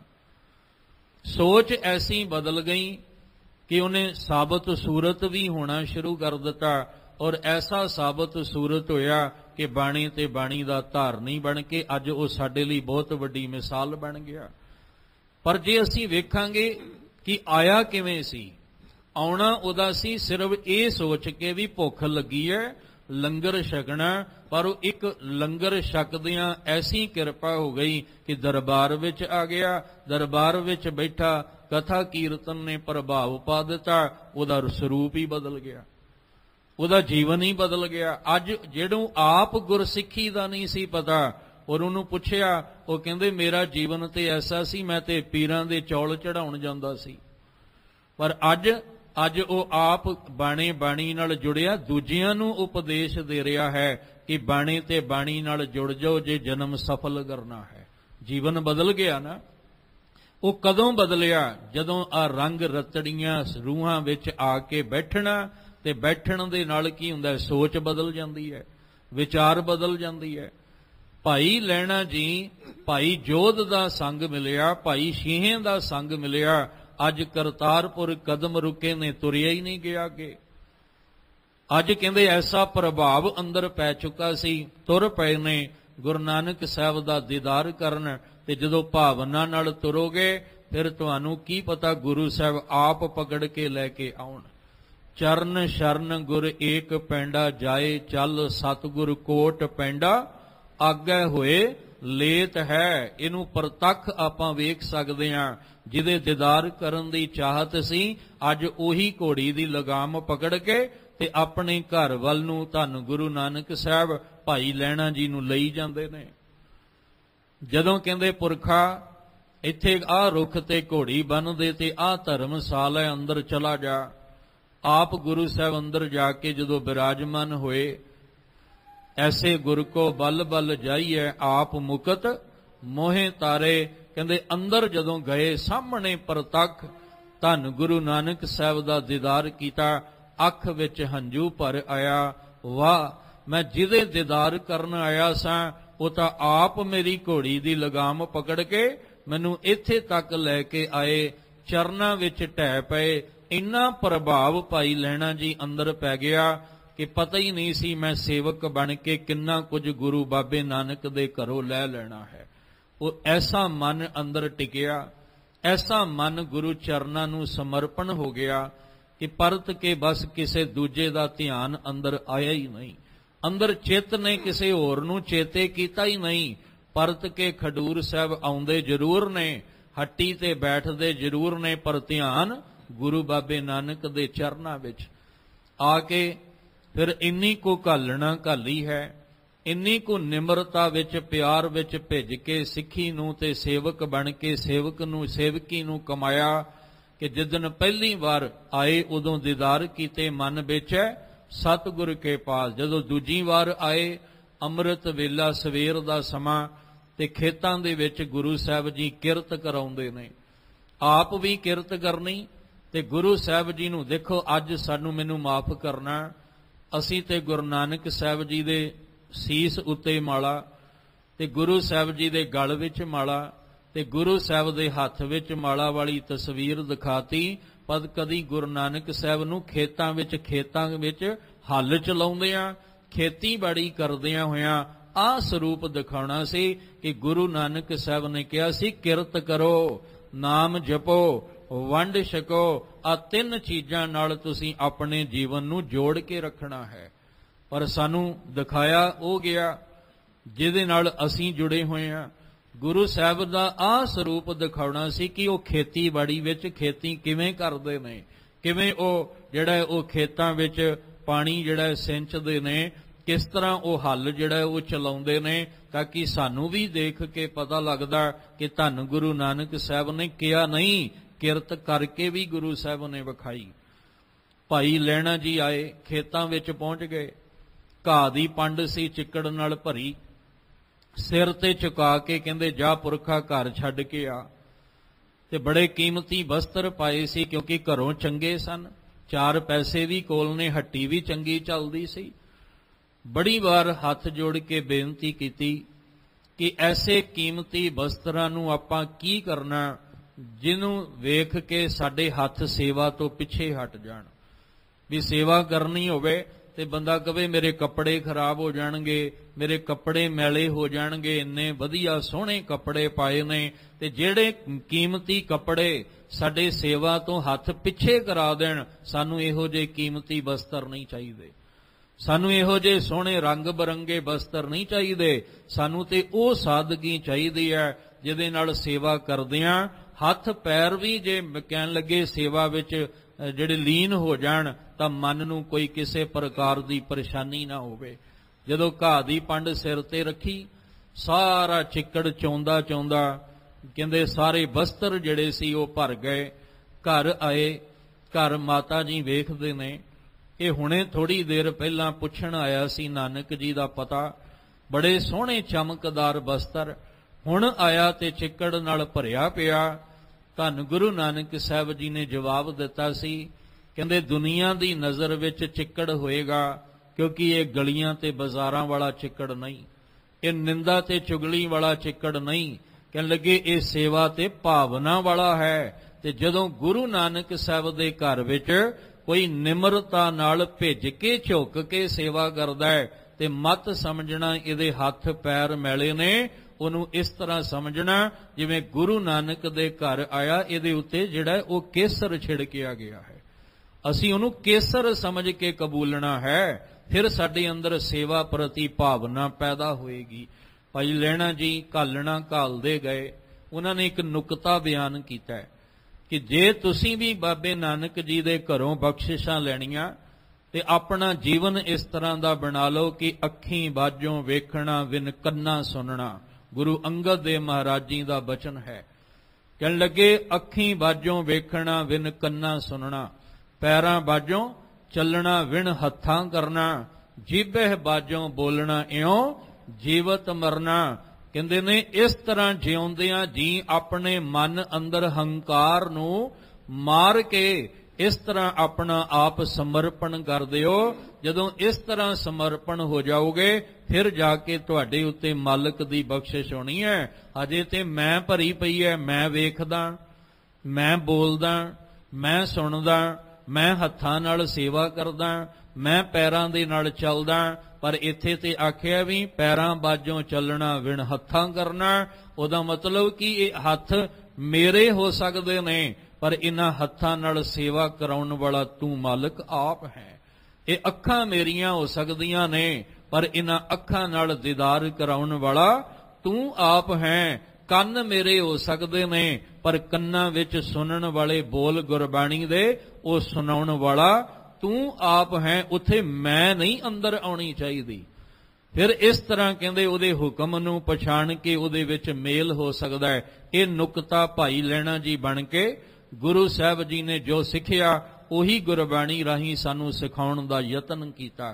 ਕਹਿੰਦੇ ਜਦੋਂ ਇੱਕ ਦੇ ਦਰ ਦੀ ਸਮਝ ਆ ਜਾਏ, ਜਿਹੜਾ ਸਭ ਤੋਂ ਵੱਡਾ ਹੋਵੇ, ਤਾਂ ਉਹਦੇ ਤੋਂ ਬਿਨਾ ਦੂਜੇ ਅੱਗੇ ਸਿਰ ਨਹੀਂ ਨਿਵਣਾ ਚਾਹੀਦਾ। ਜਿਹਨੇ ਜੀਵਨ ਦਿੱਤਾ ਉਹਦੇ ਪ੍ਰਤੀ ਵੈਰਾਗ ਅੰਦਰ ਪੈਦਾ ਕਰੋ, ਉਹਦੇ ਤੋਂ ਇਲਾਵਾ ਕਿਸੇ ਦੂਜੇ ਤੇ ਤੀਜੇ ਦਾ ਨਹੀਂ। ਗੁਰੂ ਸਾਹਿਬ ਕਹਿੰਦੇ ਜੋ ਸਿਰ ਸਾਈਂ ਨਾ ਨਿਵੈ ਸੋ ਸਿਰ ਦੀਜੈ ਡਾਰ। ਗੁਰੂ ਅੰਗਦ ਦੇਵ ਪਾਤਸ਼ਾਹ ਜੀ ਦੇ ਬਚਨ ਨੇ। ਕਹਿੰਦੇ ਜਿਹੜਾ ਸਾਈਂ ਅੱਗੇ ਨਾ ਨਿਵਿਆ, ਦੁਨੀਆ ਦੇ ਥਾਂ ਥਾਂ ਅੱਗੇ ਨਿਭ ਗਿਆ, ਪਰ ਜਿਹੜਾ ਸਾਈਂ ਸੀ, ਮਾਲਕ ਸੀ, ਉਹਦੇ ਅੱਗੇ ਨਾ ਨਿਵਿਆ। ਕਹਿੰਦੇ ਫਿਰ ਫਾਇਦਾ ਕੀ ਇਸ ਸਿਰ ਦਾ। ਜੋ ਸਿਰ ਸਾਈਂ ਨਾ ਨਿਵੈ ਸੋ ਸਿਰ ਦੀਜੈ ਡਾਰ, ਨਾਨਕ ਜਿਸ ਪਿੰਜਰ ਮੈਂ ਬਿਰਹਾ ਨਹੀਂ ਸੋ ਪਿੰਜਰ ਲੈ ਜਾਰ। ਆ ਪਿੰਜਰ ਸ਼ਰੀਰ ਹੈ, ਹਾੜ ਮਾਸ ਨਾੜੀ ਕੋ ਪਿੰਜਰ, ਪੰਖੀ ਬਸੈ ਵਿਚਾਰਾ। ਜਿਹੜਾ ਅੰਦਰ ਜਿੰਦ ਰੂਪੀ ਪੰਛੀ ਹੈ ਉਹਦੇ ਵਿੱਚ ਬੈਰਾਗ ਪ੍ਰਭੂ ਨੂੰ ਮਿਲਣ ਦਾ ਹੋਣਾ ਚਾਹੀਦਾ ਹੈ। ਕਹਿੰਦੇ ਜਿਸ ਪਿੰਜਰ ਮੈਂ ਬਿਰਹਾ ਨਹੀਂ, ਉਹਦੇ ਵਿਛੋੜੇ ਦਾ ਅਹਿਸਾਸ ਹੀ ਨਹੀਂ ਹੈ, ਉਹ ਪਿੰਜਰ ਕਿਸ ਕੰਮ ਦਾ ਹੈ। ਕਿਸੇ ਕੰਮ ਦਾ ਨਹੀਂ, ਉਹ ਤੇ ਵਿਕਾਰਾਂ ਦੀ ਅੱਗ ਵਿੱਚ ਸੜ ਜਾਏਗਾ। ਇਸ ਲਈ ਗੁਰੂ ਸਾਹਿਬ ਨੇ ਆਖਿਆ, ਅੰਦਰ ਇੰਨਾ ਕੁ ਪਿਆਰ ਜਦੋਂ ਗੁਰੂ ਨਾਨਕ ਸਾਹਿਬ ਦੇ ਚਰਨਾਂ 'ਚ 1532 ਤੋਂ ਲੈ ਕੇ 39 ਤੱਕ ਦਾ ਸਫ਼ਰ ਤੈਅ ਕੀਤਾ, ਤੇ ਸਫ਼ਰ ਤੈਅ ਕਰਦਿਆਂ ਅੰਦਰ ਇੰਨੀ ਕੁ ਭਾਵਨਾ ਬਣ ਗਈ ਸੀ, ਕਿਸ ਹੀ ਕੋਈ ਕੋਏ ਮੰਝ ਨਿਮਾਣੀ ਇੱਕ ਤੂੰ, ਕਿਉਂ ਨਾ ਮਰੀਜਾ ਰੋਏ ਜਾਂ ਲੱਗ ਚਿੱਤ ਨ ਆਵਈ। ਕਹਿੰਦੇ ਮੈਂ ਕਿਉਂ ਨਾ ਤਾਹਾਂ ਮਾਰ ਕੇ ਰੋਵਾਂ, ਮੈਂ ਕਿਉਂ ਨਾ ਮਰਾਂ, ਕਿਉਂ ਨਾ ਆਖਾਂ ਕਿ ਆਖਾਂ ਜੀਵਾਂ, ਵਿਸਰੇ ਮਰ ਜਾਉਂ ਜਦੋਂ ਤੂੰ ਵਿਸਰਦਾ ਹੈ। ਕਿਉਂਕਿ ਕਿਸੇ ਦਾ ਕੋਈ ਆਸਰਾ ਹੋਏਗਾ, ਕੋਈ ਦੁਨੀਆ 'ਚ ਕਿਸੇ ਦਾ ਆਸਰਾ ਤੱਕ ਕੇ ਬੈਠਾ ਹੈ, ਪਰ ਮੈਨੂੰ ਤਾਂ ਇੱਕ ਦਾ ਆਸਰਾ ਹੈ, ਜਿਹੜਾ ਧੰਨ ਗੁਰੂ ਨਾਨਕ ਸਾਹਿਬ ਨੇ ਮੇਰੇ ਜੀਵਨ ਵਿੱਚ ਬਣਾਇਆ। ਕਿਸ ਹੀ ਕੋਈ ਕੋਏ ਮੰਝ ਨਿਮਾਣੀ ਇੱਕ ਤੂੰ, ਮੇਰੀ ਨਿਮਾਣੀ ਜਿੰਦ ਦਾ ਤੇ ਬਸ ਤੂੰ ਹੀ ਇੱਕ ਆਸਰਾ ਹੈ। ਤੇ ਜੇ ਇਹ ਵੀ ਆਸਰਾ ਛੁੱਟ ਜਾਏ ਤੇ ਫਿਰ ਮੈਂ ਕਿਹੜੇ ਪਾਸੇ ਨੂੰ ਜਾਵਾਂ। ਗੁਰੂ ਅੰਗਦ ਦੇਵ ਜੀ ਦਾ ਰੂਪ ਬਣ ਕੇ ਇੱਕ ਬੇਨਤੀ ਕਰਨੀ ਹੈ ਹੱਥ ਜੋੜ ਕੇ। ਅੱਜ ਬੜੀ ਲੋੜ ਹੈ, ਅੱਜ ਬੜੀ ਜ਼ਰੂਰਤ ਹੈ, ਸੰਭਲ ਜਾਈਏ, ਜਾਗ ਜਾਈਏ। ਆਪਣੇ ਆਪ ਨੂੰ ਪੰਜਾਬੀ ਕਹਿਣ ਦਾ ਮਾਣ ਮਹਿਸੂਸ ਕਰਦੇ ਹਾਂ, ਮੈਂ ਪੰਜਾਬੀ ਹਾਂ, ਤੇ ਜੇ ਸਾਡੇ ਪੱਲੇ ਪੰਜਾਬੀ ਨਹੀਂ ਹੋਏਗੀ ਅਸੀਂ ਪੰਜਾਬੀ ਕਾਹਦੇ ਹਾਂ। ਸਾਡੇ ਕੋਲ ਗੁਰਮੁਖੀ ਅੱਖਰ ਹੀ ਨਹੀਂ ਹੋਣਗੇ, ਊੜਾ ਐੜਾ ਹੀ ਸਾਡੇ ਪੱਲੇ ਨਹੀਂ ਹੋਏਗਾ, ਅਸੀਂ ਕਾਹਦਾ ਮਾਣ ਕਰਕੇ ਕਹਾਂਗੇ ਅਸੀਂ ਪੰਜਾਬੀ ਹਾਂ। ਅੱਜ ਵਿਦੇਸ਼ਾਂ ਵਿੱਚ ਬੈਠੇ ਹੋਏ ਮਾਣ ਮਹਿਸੂਸ ਕਰਦੇ ਨੇ ਕਿ ਅਸੀਂ ਪੰਜਾਬੀ ਹਾਂ, ਔਰ ਉਹਨਾਂ ਨੇ ਉਹਨਾਂ ਮੁਲਕਾਂ ਵਿੱਚ ਪੰਜਾਬੀ ਭਾਸ਼ਾ ਨੂੰ ਜਿਹੜਾ ਉਹ ਆਸਮਾਨ ਬੁਲੰਦੀ ਤੱਕ ਪਹੁੰਚਾਇਆ, ਔਰ ਸੰਘਰਸ਼ ਵੀ ਕਰ ਰਹੇ ਨੇ ਕਿ ਬਾਹਰ ਦੇ ਮੁਲਕਾਂ ਦੇ ਵਿੱਚ ਪੰਜਾਬੀ ਜਿਹੜੀ ਹੈ ਇਹ ਭਾਸ਼ਾ ਵਰਤੀ ਵੀ ਜਾਵੇ, ਔਰ ਸਕੂਲਾਂ ਵਿੱਚ ਵੀ ਪੜ੍ਹਾਈ ਕਰਾਈ ਜਾਏ। ਤੇ ਜਿਸ ਪੰਜਾਬ ਵਿੱਚ ਪੰਜਾਬੀ ਹੈ ਉੱਥੋਂ ਅਸੀਂ ਸਕੂਲਾਂ 'ਚੋਂ ਬਾਹਰ ਕੱਢੀ ਜਾ ਰਹੇ ਹਾਂ, ਉੱਥੇ ਅਸੀਂ ਆਪਣੇ ਘਰਾਂ ਤੋਂ ਬਾਹਰ ਕੱਢੀ ਜਾ ਰਹੇ ਹਾਂ। ਅੱਜ ਤੁਸੀਂ ਸਰਚ ਕਰਕੇ ਵੇਖੋ, ਕੋਈ ਸ਼ੱਕ ਨਹੀਂ, ਜਿਹੜੇ ਸਾਡੇ ਬੱਚੇ +2 ਕਰ ਗਏ, ਇੱਥੋਂ ਤੱਕ ਈਵਨ ਜਿਹੜੇ BA ਦੀਆਂ ਪੜ੍ਹਾਈਆਂ ਵੀ ਪੜ੍ਹ ਗਏ, MA ਵੀ ਕਰ ਗਏ, ਉਹਨਾਂ ਨੂੰ ਪੁੱਛੋ ਊੜਾ ਐੜਾ ਤੁਹਾਨੂੰ 35 ਅੱਖਰੀ ਆਉਂਦੀ ਹੈ? ਮਾਫ ਕਰਨਾ, ਨਹੀਂ ਸੁਣਾ ਸਕਣਗੇ। ਉਹਨਾਂ ਨੂੰ ਕਹਿਓ ਕਿ ਤੁਸੀਂ ਗੁਰਬਾਣੀ ਦਾ ਪਾਠ ਜਿਹੜਾ ਕਰਕੇ ਸੁਣਾਓ, ਨਹੀਂ ਸੁਣਾ ਸਕਣਗੇ। ਉਹ ਪੰਜਾਬੀ ਵੀ ਨਹੀਂ ਬੋਲ ਸਕਦੇ ਤੇ ਉਹਨਾਂ ਨੇ ਊੜਾ ਐੜਾ ਕੀ ਸੁਣਾਉਣਾ। ਹਾਂ, ਉਹਨਾਂ ਪਰਿਵਾਰਾਂ ਨੂੰ ਮੁਬਾਰਕ ਹੈ ਜਿਨ੍ਹਾਂ ਨੇ ਆਪਣੇ ਬੱਚਿਆਂ ਨੂੰ ਗੁਰਮੁਖੀ ਵੀ ਪੜ੍ਹਾਈ, ਪੰਜਾਬੀ ਬੋਲੀ ਵੀ ਸਿਖਾਈ, ਔਰ ਘਰ ਦੇ ਵਿੱਚ ਵੀ ਪੰਜਾਬੀ ਨੂੰ ਬਰਕਰਾਰ ਰੱਖਿਆ। ਕਿਉਂਕਿ ਗੁਰੂ ਅੰਗਦ ਦੇਵ ਜੀ ਦਾ ਗੁਰਤਾ ਗੱਦੀ ਦਿਵਸ ਮਨਾ ਰਹੇ ਹੋ, ਜੇ ਪੰਜਾਬੀ ਘਰ ਵਿੱਚੋਂ ਕੱਢ ਦਿੱਤੀ, ਆਪਣੇ ਹਿਰਦੇ ਚੋਂ ਪੰਜਾਬੀ ਕੱਢ ਦਿੱਤੀ, ਤੇ ਮੈਂ ਸਮਝ ਲੈਣਾ ਗੁਰੂ ਤੋਂ ਬੇਮੁਖ ਹੋ ਗਏ ਹੋ। ਗੁਰੂ ਤੋਂ ਬੇਮੁਖ ਹੋ ਰਹੇ ਹਾਂ ਜੇ ਅਸੀਂ ਪੰਜਾਬੀ ਬੋਲਣੀ ਛੱਡ ਕੇ, ਗੁਰਮੁਖੀ ਅੱਖਰ ਊੜਾ ਐੜਾ ਛੱਡ ਕੇ ਅਸੀਂ ਜੇ ਆ ਦੁਨਿਆਵੀ ਭਾਸ਼ਾਵਾਂ ਦੇ ਨਾਲ ਜੁੜੇ ਹੋਏ ਹਾਂ। ਠੀਕ ਹੈ, ਭਾਸ਼ਾ ਕੋਈ ਮਾੜੀ ਨਹੀਂ ਹੈ, ਸਾਰੀਆਂ ਭਾਸ਼ਾਵਾਂ ਆਉਣੀਆਂ ਚਾਹੀਦੀਆਂ ਨੇ। ਗੁਰੂ ਗ੍ਰੰਥ ਸਾਹਿਬ ਵਿੱਚ ਕਿੰਨੀਆਂ ਭਾਸ਼ਾਵਾਂ ਨੇ, ਪਰ ਉਹਨੂੰ ਸਾਰਿਆਂ ਨੂੰ ਗੁਰਮੁਖੀ ਵਿੱਚ ਬਦਲਿਆ ਗਿਆ। ਗੁਰਮੁਖੀ ਵਿੱਚ ਬਦਲ ਕੇ ਸਤਿਗੁਰੂ ਨੇ ਸਾਰੀ ਬਾਣੀ ਜਿਹੜੀ ਹੈ ਉਹਨੂੰ ਇੱਕ ਬੋਲੀ ਵਿੱਚ ਦਰਜ ਕੀਤਾ, ਪਰ ਭਾਸ਼ਾਵਾਂ ਬਹੁਤ ਨੇ। ਅਸੀਂ ਸਾਰੀਆਂ ਭਾਸ਼ਾਵਾਂ ਆਪਣੇ ਆਪ ਵੀ ਸਿੱਖੀਏ, ਬੱਚਿਆਂ ਨੂੰ ਵੀ ਸਿਖਾਈਏ। ਇੰਗਲਿਸ਼ ਬੋਲੋ, ਬੁਲਾਓ, ਪੜ੍ਹਾਓ, ਸਿਖਾਓ, ਇਹਨਾਂ ਨੂੰ ਚੋਟੀਆਂ ਤੱਕ ਪਹੁੰਚਾਓ, ਵੱਡੇ ਵੱਡੇ ਆਫੀਸਰ ਬਣਾਓ, ਪਰ ਗੁਰਮੁਖੀ ਆਪਣੇ ਘਰ ਵਿੱਚੋਂ ਕਦੇ ਵੀ ਨਾ ਕੱਢਿਓ। ਜੇ ਗੁਰਮੁਖੀ ਪੰਜਾਬੀ ਸਾਡੇ ਪੁੱਛ ਕੇ ਵੇਖਿਓ, ਜਿਹੜੇ BA ਪੜ੍ਹੇ ਬੱਚੇ ਨੇ ਨਾ ਉਹਨਾਂ ਨੂੰ ਪੁੱਛਿਓ, ਆ ਸਰਚ ਕਰਦੇ ਨੇ ਮੀਡੀਆ ਵਾਲੇ, ਜਦੋਂ ਜਾਂਦੇ ਨੇ ਕਾਲਜ ਵਿੱਚ ਤੇ ਕਾਲਜ 'ਚ ਜਾ ਕੇ ਪੁੱਛਦੇ ਨੇ ਤੁਹਾਨੂੰ ਊੜਾ ਐੜਾ ਆਉਂਦਾ, ਤੇ ਉਹ 2 ਹੀ ਅੱਖਰ ਬੋਲਦੇ ਨੇ, ਮੁੜ ਕੇ ਚੁੱਪ ਕਰਕੇ ਹੱਸ ਕੇ ਮੂੰਹ ਵੱਟ ਜਾਂਦੇ ਨੇ। ਤੇ ਉਹਨਾਂ ਨੂੰ ਸੁਣਾਓ, ਪੁੱਛੋ ABC ਆਉਂਦੀ ਹੈ? ਪੂਰੀ ABC ਜਿਹੜੀ ਹੈ A ਤੋਂ Z ਸੁਣਾ ਦਿੰਦੇ ਨੇ। ਦੂਜੀ ਗੱਲ, ਇਹ ਸਾਡੇ ਘਰਾਂ 'ਚ ਹੀ ਵਰਤਦਾ ਹੈ। ਅੱਜ ਸਾਡੇ ਬੱਚੇ ਪੁੱਛਦੇ ਨੇ ਕਿ ਜਿਹੜੀ ਅਸੀਂ 1 2 3 4 5 ਬੋਲਦੇ ਆ ਨਾ, 10 20 50 ਬੋਲਦੇ ਆ, ਅਸੀਂ ਬੋਲਦੇ ਆ 70 80 90 ਬੋਲਦੇ ਆ। ਤੇ ਬੱਚਿਆਂ ਨੂੰ BA ਪੜ੍ਹੇ ਬੱਚਿਆਂ ਨੂੰ ਕਹੋ ਕਿ ਆ 80, ਉਹ ਕਹਿੰਦੇ 80 ਕੀ ਹੁੰਦਾ ਹੈ? ਸਾਨੂੰ ਤਾਂ ਇੰਗਲਿਸ਼ ਵਿੱਚ ਦੱਸੋ, ਸਾਨੂੰ ਪੰਜਾਬੀ 'ਚ ਪਤਾ ਹੀ ਕੋਈ ਨਹੀਂ ਲੱਗਦਾ। ਉਹਨਾਂ ਨੂੰ ਕਹੋ ਵੀ ਆ 33 34 35 ਹੈ, ਉਹ ਕਹਿੰਦੇ ਸਾਨੂੰ ਨਹੀਂ ਇਦਾਂ ਗਿਣਤੀ ਆਉਂਦੀ, ਸਾਨੂੰ ਤਾਂ 1 2 ਬਾਰੇ ਪਤਾ ਹੈ ਕਿ ਇਸ ਤਰ੍ਹਾਂ ਗਿਣਤੀ ਕਿੱਦਾਂ ਹੁੰਦੀ ਹੈ, ਪਰ ਸਾਨੂੰ ਇਹ ਪਤਾ ਹੀ ਨਹੀਂ। ਤੇ ਜੇ ਸਾਨੂੰ ਇਸ ਤਰ੍ਹਾਂ ਹੀ ਨਹੀਂ ਪਤਾ, ਅਸੀਂ ਗੁਰੂ ਗ੍ਰੰਥ ਸਾਹਿਬ ਵਿੱਚ ਜਿਹੜੇ ਅੰਗ ਲਿਖੇ ਹੋਏ ਨੇ ਉਹਨਾਂ ਨੂੰ ਆਪਾਂ ਕਿਵੇਂ ਸਮਝ ਸਕਾਂਗੇ? ਅਸੀਂ ਗੁਰੂ ਤੋਂ ਵੀ ਬੇਮੁਖ ਹੋ ਗਏ। ਜਿਸ ਪੰਜਾਬ ਵਿੱਚ ਰਹਿ ਕੇ ਪੰਜਾਬੀ ਦਾ ਮਾਣ ਕਰਦੇ ਹਾਂ, ਉਹਦੇ ਤੋਂ ਵੀ ਅਸੀਂ ਆਪਣਾ ਮੂੰਹ ਫੇਰ ਲਿਆ। ਨਾ ਅਸੀਂ ਘਰ ਦੇ ਰਹੇ ਤੇ ਨਾ ਅਸੀਂ ਘਾਟ ਦੇ ਰਹੇ। ਅਸੀਂ ਆਪਣੀ ਮਾਂ ਤੋਂ ਹੀ, ਕਿਉਂਕਿ ਇਹ ਸਾਡੀ ਮਾਂ ਹੈ, ਅਸੀਂ ਆਪਣੇ ਮਾਂ ਨੂੰ ਹੀ ਜਿਹੜਾ ਖਤਮ ਕਰਕੇ ਤੇ ਅਸੀਂ ਮਤਰੇਈ ਮਾਂ ਨੂੰ ਜੇ ਪਿਆਰ ਕਰਾਂਗੇ ਤੇ ਫਿਰ ਸੱਚ ਜਾਣਨਾ, ਮਤਰੇਈ ਮਾਂ ਜਿਹੜੀ ਜਨਮ ਦੇਣ ਵਾਲੀ ਮਾਂ ਹੁੰਦੀ ਹੈ, ਉਹਦੀ ਬਰਾਬਰੀ ਉਹ ਕਦੇ ਵੀ ਨਹੀਂ ਕਰ ਸਕਦੀ। ਅਸੀਂ ਯਤਨ ਕਰੀਏ। ਇਹ ਕਿਉਂ ਆਪ ਜੀ ਨਾਲ ਸਾਂਝ ਪਾਈ? ਕਿਉਂਕਿ ਗੁਰੂ ਅੰਗਦ ਦੇਵ ਮਹਾਰਾਜ ਨੇ ਬਚਪਨ ਔਰ ਜਵਾਨੀ ਖਡੂਰ ਸਾਹਿਬ ਵਿੱਚ ਸੰਭਾਲੀ। ਗੁਰੂ ਸਾਹਿਬ ਨੇ ਬੱਚਿਆਂ ਨੂੰ ਇਕੱਠਾ ਕਰਨਾ ਤੇ ਬੱਚਿਆਂ ਨੂੰ ਬਿਠਾ ਕੇ ਤੇ ਉਹਨਾਂ ਨੂੰ ਸਾਹਿਬ ਜੀ ਨੇ ਊੜਾ ਐੜਾ ਲਿਖਾਉਣਾ। ਉਹਨਾਂ ਨੂੰ ਸਾਹਿਬ ਜੀ ਨੇ 35 ਅੱਖਰ ਜਿਹੜੇ ਨੇ ਉਹ ਸਤਿਗੁਰੂ ਜੀ ਨੇ ਇਹ ਤਰਤੀਬ ਦੇਖੋ। ਗੁਰਮੁਖੀ ਅੱਖਰ ਤਾਂ ਪਹਿਲਾਂ ਵੀ ਸੀ, 52 ਅੱਖਰੀ ਤਾਂ ਕਬੀਰ ਸਾਹਿਬ ਜੀ ਨੇ ਵੀ ਉਚਾਰਨ ਕੀਤੀ ਹੋਈ ਹੈ, ਪਰ ਧਿਆਨ ਰੱਖਣਾ ਉਹਦੀ ਬਣਤਰ ਊੜਾ ਐੜਾ ਈੜੀ ਸੱਸਾ ਹਾਹਾ, ਭਾਵ ਕਿ ਊੜੇ ਤੋਂ ਬਾਅਦ ਐੜਾ, ਐੜੇ ਤੋਂ ਬਾਅਦ ਈੜੀ, ਇਹ ਬਣਤਰ ਨਹੀਂ ਸੀ। ਅੱਖਰ ਤਾਂ ਪਹਿਲਾਂ ਵੀ ਮੌਜੂਦ ਸਨ, ਪਰ ਉਹਦੀ ਜਿਹੜੀ ਤਰਤੀਬ ਨਹੀਂ ਸੀ ਬਣੀ। ਉਹਦੀ ਜਿਹੜੀ ਤਰਤੀਬ ਹੈ ਉਹ ਧੰਨ ਗੁਰੂ ਅੰਗਦ ਦੇਵ ਮਹਾਰਾਜ ਜੀ ਖਡੂਰ ਸਾਹਿਬ ਬਣਾਉਂਦੇ ਨੇ। ਬੱਚਿਆਂ ਨੂੰ ਗੁਰਮੁਖੀ ਅੱਖਰ ਸਿਖਾਉਣੇ ਤੇ ਨੌਜਵਾਨਾਂ ਵਾਸਤੇ ਸਤਿਗੁਰੂ ਜੀ ਨੇ ਅਖਾੜਾ ਲਵਾਉਣਾ ਕਿ ਐਵੇਂ ਕਿਤੇ ਨਸ਼ਿਆਂ ਵਿੱਚ ਨਾ ਚਲੇ ਜਾਇਓ। ਆਓ ਇੱਥੇ ਆ ਕੇ ਆਪਣੇ ਸਰੀਰ ਨੂੰ ਵੀ ਤੰਦਰੁਸਤ ਰੱਖੋ ਔਰ ਗੁਰਬਾਣੀ ਨਾਲ ਜੁੜ ਕੇ ਆਪਣੇ ਮਨ ਨੂੰ ਵੀ ਤੰਦਰੁਸਤ ਰੱਖੋ। ਇੱਥੇ ਆ ਕੇ ਵਰਜਿਸ਼ਾਂ ਕਰੋ, ਇੱਥੇ ਆ ਕੇ ਅਖਾੜੇ ਲਾਓ, ਘੋਲ ਕਰੋ, ਤਾਂ ਕਿ ਤੁਹਾਡੀਆਂ ਜਵਾਨੀਆਂ ਵੀ ਬਚ ਜਾਣ, ਤੁਹਾਡਾ ਬਚਪਨਾ ਵੀ ਬਚ ਜਾਏ। ਜਿਹਦਾ ਬਚਪਨਾ ਤੇ ਜਵਾਨੀ ਬਚ ਗਈ ਉਹਦਾ ਬੁਢੇਪਾ ਵੀ ਸੰਭਲ ਜਾਏਗਾ, ਤੇ ਜਿਹਨੇ ਬਚਪਨ ਨਹੀਂ ਸੰਭਾਲਿਆ, ਜਿਹਨੇ ਆਪਣੀ ਜਵਾਨੀ ਨਹੀਂ ਸੰਭਾਲੀ, ਉਹ ਬੁਢੇਪੇ 'ਚ ਫਿਰ ਕੀ ਹਾਲਾਤ ਹੁੰਦੇ ਨੇ। ਗੁਰੂ ਸਾਹਿਬ ਕਿਰਪਾ ਕਰਨ। ਗੁਰੂ ਅੰਗਦ ਦੇਵ ਮਹਾਰਾਜ ਦਾ ਰੂਪ ਬਣੇ ਨੇ। ਥਾਪਿਓ ਲਹਿਣਾ ਜੀਮ ਦੇ ਗੁਰ ਆਈ ਸਿਰ ਛਤਰ ਫਿਰਾਇਆ। ਭਾਈ ਗੁਰਦਾਸ ਜੀ, ਭਾਈ ਗੁਰਦਾਸ ਜੀ ਕਹਿੰਦੇ ਨੇ ਕਿ ਜੀਵਦਿਆਂ ਆਪਣੇ ਹੁੰਦਿਆਂ ਆਪਣੇ ਸਰੀਰ ਦੀ ਹੋਂਦ ਵਿੱਚ ਹੀ ਗੁਰੂ ਸਾਹਿਬ ਜੀ, ਗੁਰੂ ਨਾਨਕ ਸਾਹਿਬ ਨੇ ਕਹਿੰਦੇ ਨੇ ਥਾਪਿਆ ਲਹਿਣਾ ਜੀਮ ਦੇ ਗੁਰ ਆਈ ਸਿਰ ਛਤਰ ਫਿਰਾਇਆ, ਜੋਤੀ ਜੋਤ ਮਿਲਾਏ ਕੈ ਸਤਿਗੁਰ ਨਾਨਕ ਰੂਪ ਵਟਾਇਆ। ਜੋਤ ਆਪਣੇ ਅੰਦਰ ਦੀ ਅੱਜ ਗੁਰੂ ਅੰਗਦ ਦੇਵ ਮਹਾਰਾਜ ਦੇ ਵਿੱਚ ਕਹਿੰਦੇ ਟਿਕਾ ਕੇ ਅੰਦਰ ਦੀ ਜੋਤ ਨੂੰ ਅੰਦਰ ਦੀ ਜੋਤ ਨਾਲ ਮਿਲਾ ਕੇ ਇੱਕ ਮਿਕ ਕਰਕੇ ਅੱਜ ਗੁਰੂ ਨਾਨਕ ਸਾਹਿਬ ਨੇ ਆਪਣਾ ਰੂਪ ਵਟਾ ਲਿਆ। ਧਿਆਨ ਰੱਖਣਾ, ਰੂਪ ਵਟਾਇਆ ਹੈ, ਸੋਚ ਨਹੀਂ ਵਟਾਈ। ਆਪਣੇ ਸਿਧਾਂਤ ਨਹੀਂ ਜਿਹੜੇ ਨੇ ਉਹ ਬਦਲੇ, ਰਸਤਾ ਨਹੀਂ ਬਦਲਿਆ। ਜੋਤ 오ਹਾ ਜੁਗਤ ਸਾਏ ਸੈ ਕਾਇਆ ਫੇਰ ਪਲਟੀ ਹੈ, ਕਾਇਆ ਪਲਟੀ ਹੈ। ਅੱਜ ਗੁਰੂ ਅੰਗਦ ਦੇਵ ਮਹਾਰਾਜ ਜੀ ਜਿਹੜੇ ਉਹ ਗੁਰਤਾ ਗੱਦੀ ਤੇ ਬਿਰਾਜਮਾਨ ਹੁੰਦੇ ਨੇ, ਆਪ ਸਮੁੱਚੀ ਸੰਗਤ ਨੂੰ ਗੁਰੂ ਸਾਹਿਬ ਜੀ ਦੇ ਗੁਰਤਾ ਗੱਦੀ ਦਿਵਸ ਦੀਆਂ ਬਹੁਤ ਬਹੁਤ ਵਧਾਈਆਂ।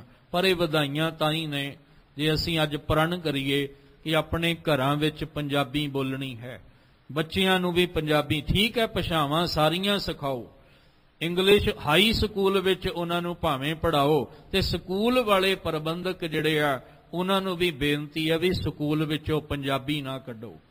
ਸਕੂਲ ਵਿੱਚ ਬੱਚਿਆਂ ਨੂੰ ਕਮ ਸੇ ਕਮ ਪੰਜਾਬ ਦੇ ਵਿੱਚ ਜਿਹੜੇ ਸਕੂਲ ਨੇ, ਇੱਥੇ ਤੇ ਵਿਦੇਸ਼ਾਂ 'ਚ ਜਾਓ, ਅਮਰੀਕਾ ਕੈਨੇਡਾ ਵੱਲ ਜਾਓ, ਉਹ ਤਾਂ ਸੰਘਰਸ਼ ਕਰ ਰਹੇ ਨੇ ਕਿ ਸਕੂਲਾਂ ਵਿੱਚ ਪੰਜਾਬੀ ਪੜ੍ਹਾਈ ਜਾਏ।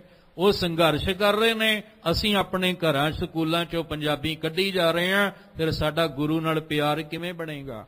ਫਿਰ ਆਉਣ ਵਾਲੇ ਸਮੇਂ ਵਿੱਚ ਸਾਨੂੰ ਗੁਰਬਾਣੀ ਜਿਹੜੀ ਹੈ ਉਹ ਪੰਜਾਬੀ ਵਿੱਚ ਗੁਰਮੁਖੀ ਅੱਖਰਾਂ ਵਿੱਚ ਕਿਵੇਂ ਪ੍ਰਾਪਤ ਹੋਏਗੀ? ਫਿਰ ਸਾਨੂੰ ਉਹਦਾ ਵੀ ਰੂਪ ਬਦਲਣਾ ਪਏਗਾ, ਫਿਰ ਸਾਨੂੰ ਉਹ ਵੀ ਇੰਗਲਿਸ਼ ਵਿੱਚ ਤਬਦੀਲ ਕਰਨਾ ਪਏਗਾ। ਇਸ ਲਈ ਗੁਰੂ ਨਾਲ ਪਿਆਰ ਤਾਂ ਹੀ ਬਣੇਗਾ ਜੇ ਅਸੀਂ ਗੁਰਮੁਖੀ ਅੱਖਰਾਂ ਨਾਲ ਜੁੜਾਂਗੇ ਵੀ ਔਰ ਜੋੜਾਂਗੇ। ਅੱਜ ਸਾਡੀ ਇਹ ਪੰਜਾਬੀ ਮਾਂ ਬੋਲੀ ਸਿਰਫ ਇੱਕ ਗਵਾਰ ਦੇ ਰੂਪ ਵਿੱਚ ਰਹਿ ਗਈ ਹੈ। ਬੰਦਾ ਕਹਿੰਦਾ ਜੇ ਕੋਈ ਠੇਠ ਪੰਜਾਬੀ ਬੋਲੇ ਨਾ ਤੇ ਬੰਦਾ ਕਹਿੰਦਾ ਇਹ ਤੇ ਗਵਾਰ ਹੈ, ਇਹਨੂੰ ਤੇ ਪਤਾ ਹੀ ਕੁਛ ਨਹੀਂ। ਪਰ ਧਿਆਨ ਰੱਖਿਓ, ਇਸੇ ਗੁਰਮੁਖੀ ਪੰਜਾਬੀ ਬੋਲੀ ਨੇ ਸਾਨੂੰ ਗੁਰੂ ਨਾਲ ਜੋੜਨਾ ਹੈ। ਇਸੇ ਨੇ ਸਾਨੂੰ ਗੁਰੂ ਕੋਲੋਂ ਇਹ ਸੁੱਖ, ਖੁਸ਼ੀਆਂ, ਆਨੰਦ, ਖੇੜਾ ਦਿਵਾਉਣਾ ਹੈ। ਇਸੇ ਗੁਰਮੁਖੀ ਅੱਖਰਾਂ ਨੇ ਹੀ ਸਾਡਾ ਰੱਬ ਨਾਲ ਪਿਆਰ ਪਾਉਣਾ ਹੈ। ਅਸੀਂ ਜੰਮਣ ਮਰਨ ਦੇ ਚੱਕਰ 'ਚੋਂ ਇਸੇ ਹੀ ਗੁਰਮੁਖੀ ਅੱਖਰਾਂ ਨਾਲ ਜੁੜ ਕੇ ਪਾਰ ਲੰਘ ਸਕਦੇ ਹਾਂ। ਇਸ ਲਈ ਪੁਰਬ ਮਨਾਉਣ ਦਾ ਲਾਭ ਇਹ ਪ੍ਰਣ ਕਰੀਏ ਕਿ ਅਸੀਂ ਗੁਰਮੁਖੀ ਪੰਜਾਬੀ ਜਿਹੜੀ ਹੈ ਆਪਣੇ ਜੀਵਨ ਵਿੱਚੋਂ ਕਦੇ ਵੀ ਦੂਰ ਨਹੀਂ ਹੋਣ ਦੇਣੀ। ਸਤਿਗੁਰੂ ਕਿਰਪਾ ਕਰਨ। ਫਿਰ ਪਰਤ ਕੇ ਵਾਪਸ ਆਓ। ਭੱਟ ਮਥਰਾ ਜੀ ਗੁਰੂ ਰਾਮਦਾਸ ਪਾਤਸ਼ਾਹ ਜੀ ਦੀ ਉਸਤਤ ਵਿੱਚ ਜੋ ਬਚਨ ਕਹਿ ਰਹੇ ਨੇ, ਕਹਿੰਦੇ ਨੇ ਵਿਦਿਆਮਾਨ ਗੁਰ ਆਪ ਥਪਿਓ ਥਿਰ। ਗੁਰੂ ਅਮਰਦਾਸ ਪਾਤਸ਼ਾਹ ਨੇ ਆਪ ਆਪਣੇ ਜੀਵਦਿਆਂ ਭਾਵ ਸਰੀਰਕ ਚੋਲੇ 'ਚ ਰਹਿੰਦਿਆਂ ਸਾਚੋ ਤਖਤ ਗੁਰੂ ਰਾਮਦਾਸ ਹੈ। ਗੁਰੂ ਰਾਮਦਾਸ ਜੀ ਨੂੰ ਇਹ ਸੱਚਾ ਤਖਤ ਦੇ ਕੇ, ਇਹ ਬਖਸ਼ਿਸ਼ਾਂ ਦੇ ਕੇ ਨਿਵਾਜਿਆ ਹੈ। ਤਾਰਿਓ ਸੰਸਾਰ ਮਾਇਆ ਮਦ ਮੋਹਿਤ, ਅੰਮ੍ਰਿਤ ਨਾਮ ਦਿਓ ਸਮਰੱਥ। ਜਦੋਂ ਸਾਚੋ ਤਖਤ ਗੁਰੂ ਰਾਮਦਾਸ ਹੈ, ਗੁਰੂ ਰਾਮਦਾਸ ਜੀ ਨੂੰ ਸੱਚੇ ਤਖਤ ਦਾ ਮਾਲਕ ਬਣਾ ਦਿੱਤਾ, ਉਹਦੇ ਤੇ ਬਿਰਾਜਮਾਨ ਕਰਕੇ ਜ਼ਿੰਮੇਵਾਰੀਆਂ ਦਿੱਤੀਆਂ।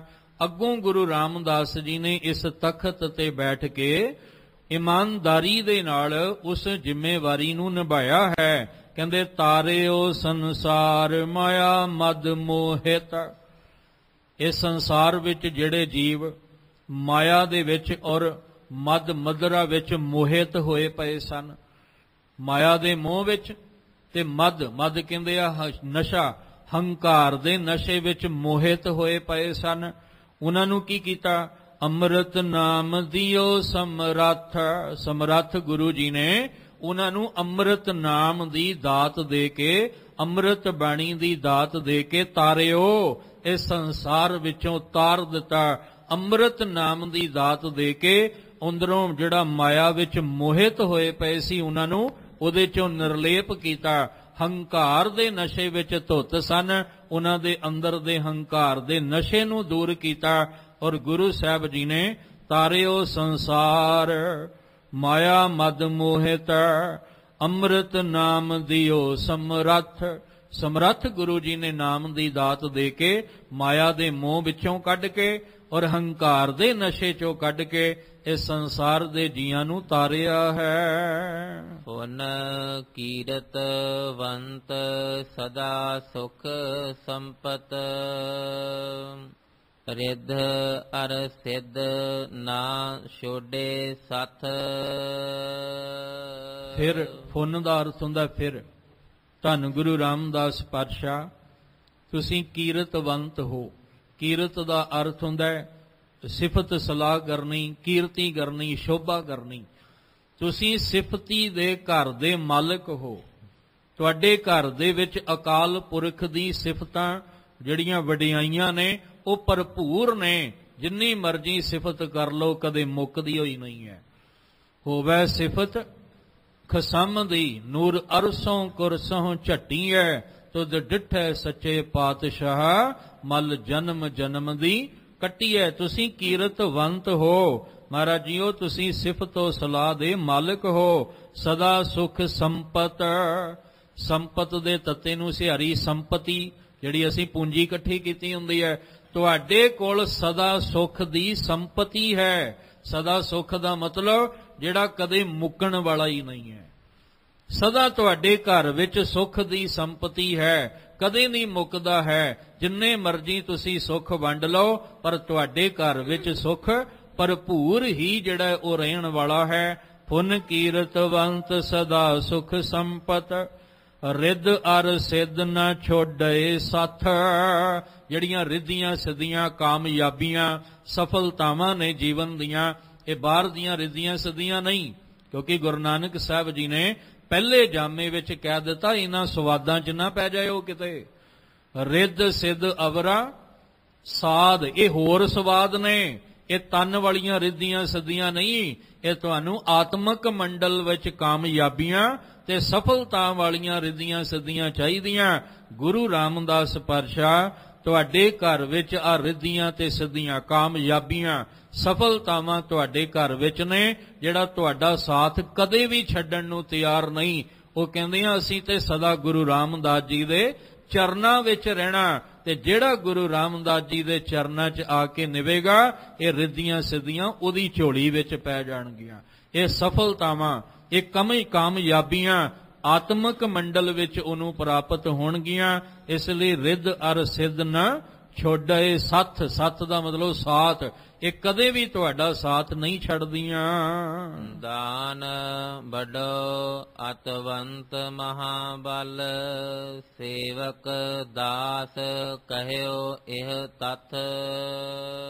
ਭੱਟ ਮੱਥਰਾ ਜੀ ਕਹਿੰਦੇ ਮੈਂ ਇੱਕ ਤੱਥ ਕਹਿ ਰਿਹਾ, ਤੱਤ ਜਿਹੜਾ ਮੈਨੂੰ ਸਮਝ ਆਇਆ, ਜੋ ਨਿਚੋੜ ਕੱਢਿਆ ਹੈ, ਉਹ ਨਿਚੋੜ ਗੁਰੂ ਰਾਮਦਾਸ ਪਾਤਸ਼ਾਹ ਜੀ ਤੁਹਾਡੇ ਘਰ ਦਾ ਇਹ ਹੈ ਕਿ ਦਾਨ ਵੱਡਾਓ ਅਤਵੰਤ। ਤੁਹਾਡੇ ਘਰ ਵਿੱਚ ਬਹੁਤ ਵੱਡੀਆਂ ਬਖਸ਼ਿਸ਼ਾਂ ਨੇ ਜਿਹਦਾ ਅੰਤ ਹੀ ਕੋਈ ਨਹੀਂ ਹੈ। ਵੱਡੀਆਂ ਵੱਡੀਆਂ ਬਖਸ਼ਿਸ਼ਾਂ ਤੁਹਾਡੇ ਘਰ ਵਿੱਚ ਨੇ ਜਿਹਦਾ ਕੋਈ ਅੰਤ ਹੀ ਬਿਆਨ ਨਹੀਂ ਕਰ ਸਕਦਾ ਹੈ। ਮਹਾਬਲ, ਜਿਹਦੇ ਵਿੱਚ ਮਹਾਬਲ ਹੈ, ਤਾਕਤ ਹੈ, ਬਖਸ਼ਿਸ਼ ਹੈ। ਸੇਵਕ ਦਾਸ ਕਹਿਓ ਇਹ ਤੱਥ। ਕਹਿੰਦੇ ਮੈਂ ਸੇਵਕ, ਮੱਥਰਾ ਜੀ ਕਹਿ ਰਹੇ, ਮੈਂ ਸੇਵਕ ਬਣ ਕੇ, ਦਾਸ ਬਣ ਕੇ ਗੁਰੂ ਰਾਮਦਾਸ ਜੀ ਤੁਹਾਡੇ ਘਰ ਬਾਰੇ ਕਹਿ ਰਿਹਾ ਹਾਂ ਕਿ ਤੁਹਾਡੇ ਘਰ ਵਿੱਚ ਬਹੁਤ ਬਲ ਹੈ, ਬੜੀ ਤਾਕਤ ਹੈ, ਕੋਈ ਸ਼ੱਕ ਨਹੀਂ। ਕਿੰਨੇ ਵੱਡੇ ਵੱਡੇ ਹੁਕਮਰਾਨ ਆਏ ਗੁਰੂ ਰਾਮਦਾਸ ਜੀ ਦੇ ਘਰ ਨੂੰ ਮਿਟਾਉਣ ਲਈ, ਕੀ ਮਿਟ ਗਿਆ? ਨਹੀਂ, ਮਿਟਾਉਣ ਵਾਲੇ ਆਪ ਹੀ ਮਿਟ ਗਏ, ਨਾਮੋ ਨਿਸ਼ਾਨ ਹੀ ਮਿਟ ਗਏ। ਪਰ ਜਿਹੜਾ ਤੁਹਾਡੇ ਘਰ ਵਿੱਚ ਬਲ ਹੈ ਨਾ, ਉਹਦੇ ਅੱਗੇ ਕਿਸੇ ਦਾ ਬਲ ਜ਼ੋਰ ਨਹੀਂ ਚੱਲਦਾ ਹੈ। ਇਹ ਸੇਵਕ ਬਣ ਕੇ, ਦਾਸ ਬਣ ਕੇ, ਭੱਟ ਜੀ ਕਹਿੰਦੇ ਮੈਂ ਤੱਥ ਕਿਹਾ ਹੈ। ਤਾਹੇ ਕਹਾ ਪਰਵਾਹ ਕਾਹੂ ਕੀ, ਜਾ ਕੇ ਬਸੀਸ ਧਰਿਓ ਗੁਰ ਹੱਥ। हे ਸਮਰੱਥ ਗੁਰੂ ਰਾਮਦਾਸ ਪਾਤਸ਼ਾਹ, ਤੁਹਾਡੇ ਘਰ ਦੀ ਸਚਾਈ ਇਹ ਹੈ ਕਿ ਬੜੀਆਂ ਵੱਡੀਆਂ ਤੁਹਾਡੇ ਘਰ 'ਚ ਬਖਸ਼ਿਸ਼ਾਂ ਵਰਤਦੀਆਂ ਨੇ। ਤਾਹੇ ਕਹਾ ਪਰਵਾਹ ਕਾਹੂ ਕੀ, ਜਾਂ ਕੈ ਬਸੀਸ ਧਰਿਓ ਗੁਰ ਹੱਥ। ਬਸੀਸ, ਬਖਸ਼ਿਸ਼ਾਂ ਵਾਲਾ ਹੱਥ, ਜਿਹਦੇ ਸੀਸ ਉੱਤੇ ਗੁਰੂ ਰਾਮਦਾਸ ਜੀ ਤੁਸੀਂ ਧਰ ਦਿੱਤਾ ਹੈ, ਉਹਨੂੰ ਕਿਸੇ ਦੀ ਪਰਵਾਹ ਨਹੀਂ ਹੁੰਦੀ। ਉਹ ਬੇਪਰਵਾਹ ਹੋ ਕੇ ਜੀਵਨ ਜਿਉਂਦਾ ਹੈ। ਉਹ ਕਿਸੇ ਦਾ ਮੁਹਤਾਜ ਨਹੀਂ ਹੁੰਦਾ, ਕਿਸੇ ਅੱਗੇ ਗਿੜਗੜਾਉਂਦਾ ਨਹੀਂ, ਕਿਸੇ ਵੀ ਅੱਗੇ ਦੂਏ ਤੀਏ ਅੱਗੇ ਝੁਕਦਾ ਨਹੀਂ। ਉਹ ਬੇਪਰਵਾਹ ਹੋ ਕੇ ਆਪਣੀ ਖੁਸ਼ਹਾਲ ਜ਼ਿੰਦਗੀ ਵਿਗਾਸ ਵਿੱਚ ਆ ਕੇ, ਖੁਸ਼ੀ ਖੇੜਾ ਲੈ ਕੇ ਉਹ ਆਨੰਦਮਈ ਜੀਵਨ ਜਿਉਂਦਾ ਹੈ। ਕੌਣ? ਕਹਿੰਦੇ ਜਿਹਦੇ ਸਿਰ ਉੱਤੇ ਤੁਸੀਂ ਬਖਸ਼ਿਸ਼ਾਂ ਵਾਲਾ ਆਪਣਾ ਮੇਰ ਦਾ ਹੱਥ ਧਰ ਦਿੰਦੇ ਹੋ। ਅਸੀਂ ਵੀ ਗੁਰੂ ਗ੍ਰੰਥ ਸਾਹਿਬ ਪਾਤਸ਼ਾਹ ਜੀ ਦੇ ਚਰਨਾਂ 'ਚ ਜੁੜੇ ਹਾਂ, ਕਿਉਂਕਿ ਸਾਡੇ ਲਈ ਤਾਂ 10 ਪਾਤਸ਼ਾਹੀਆਂ ਦੀ ਜੋਤ, ਧੰਨ ਗੁਰੂ ਗ੍ਰੰਥ ਸਾਹਿਬ ਜੀ ਦੇ ਪਾਠ ਦੀਦਾਰ ਦਾ ਧਿਆਨ ਧਰ ਕੇ ਬੋਲੋ ਜੀ ਵਾਹਿਗੁਰੂ। ਸਾਡੇ ਲਈ ਗੁਰੂ ਰਾਮਦਾਸ ਗੁਰੂ ਗ੍ਰੰਥ ਸਾਹਿਬ ਪਾਤਸ਼ਾਹ ਨੇ, ਗੁਰੂ ਅੰਗਦ ਦੇਵ ਜੀ ਗੁਰੂ ਗ੍ਰੰਥ ਸਾਹਿਬ ਪਾਤਸ਼ਾਹ ਨੇ, ਤੇ ਗੁਰੂ ਸਾਹਿਬ ਅੱਗੇ ਅਰਦਾਸ ਕਰੋ ਕਿ ਸਾਡੇ ਸਿਰ ਤੇ ਵੀ ਮਿਹਰ ਦਾ ਹੱਥ ਰੱਖੋ। ਤੁਹਾਡੇ ਚਰਨਾਂ 'ਚ ਆਏ ਆ, ਇਹ ਬਖਸ਼ਿਸ਼ਾਂ ਸਾਨੂੰ ਵੀ ਕਿਤੇ ਮਿਲ ਜਾਣ। ਨਾਨਕ ਘਰ ਕੇ ਗੋਲੇ, ਨਾਨਕ ਘਰ ਕੇ ਗੋਲੇ, ਨਾਨਕ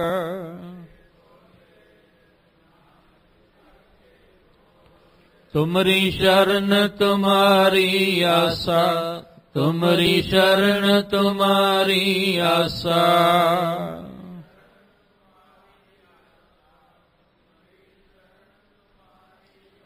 ਤੁਮ ਹੀ ਸੱਜਣ ਸੁਹੇਲੇ, ਤੁਮ ਹੀ ਸੱਜਣ ਸੁਹੇਲੇ।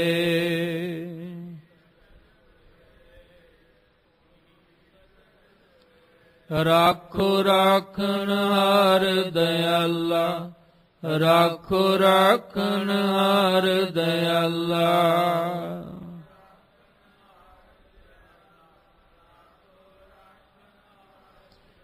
ਰਾਖੋ ਰਾਖਣ ਹਾਰ ਦਇਆਲਾ, ਰਾਖੋ ਰਾਖਣ ਹਾਰ ਦਇਆਲਾ।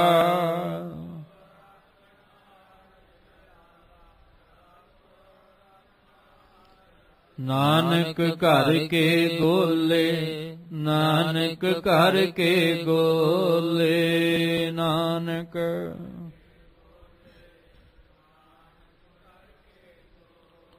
ਇਹ ਅਰਦਾਸ ਕਰੀਏ। ਸਮਰੱਥ ਸਤਿਗੁਰੂ ਜੀ ਸਾਡੇ ਤੁਹਾਡੇ ਸਭਨਾਂ ਦੇ ਸੀਸ ਤੇ ਆਪਣਾ ਬਖਸ਼ਿਸ਼ਾਂ ਭਰਿਆ ਹੱਥ ਰੱਖਣ, ਜਿਹਦੇ ਨਾਲ ਬਾਣੇ ਬਾਣੀ ਨਾਲ ਜੁੜ ਕੇ ਲੋਕ ਸੁਖੀਏ, ਪਰਲੋਕ ਸੁਹੇਲੀ ਨਾਨਕ ਹਰਿ ਪ੍ਰਭ ਆਪੇ ਮਿਲੇ ਜੀਵਨ ਅਸੀਂ ਬਣਾ ਸਕੀਏ।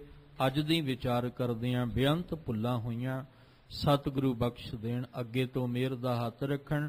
ਆਪ ਸਮੁੱਚੀ ਸੰਗਤ ਨੂੰ ਗੁਰਦੁਆਰਾ ਦੂਖ ਨਿਵਾਰਨ ਸਾਹਿਬ ਸਮੁੱਚੀ ਪ੍ਰਬੰਧਕ ਕਮੇਟੀ ਵੱਲੋਂ ਗੁਰੂ ਅੰਗਦ ਦੇਵ ਮਹਾਰਾਜ ਪਾਤਸ਼ਾਹ ਜੀ ਦੇ ਗੁਰਤਾ ਗੱਦੀ ਦਿਵਸ ਦੀਆਂ ਬਹੁਤ ਬਹੁਤ ਆਪ ਜੀ ਨੂੰ ਵਧਾਈਆਂ ਹੋਣ।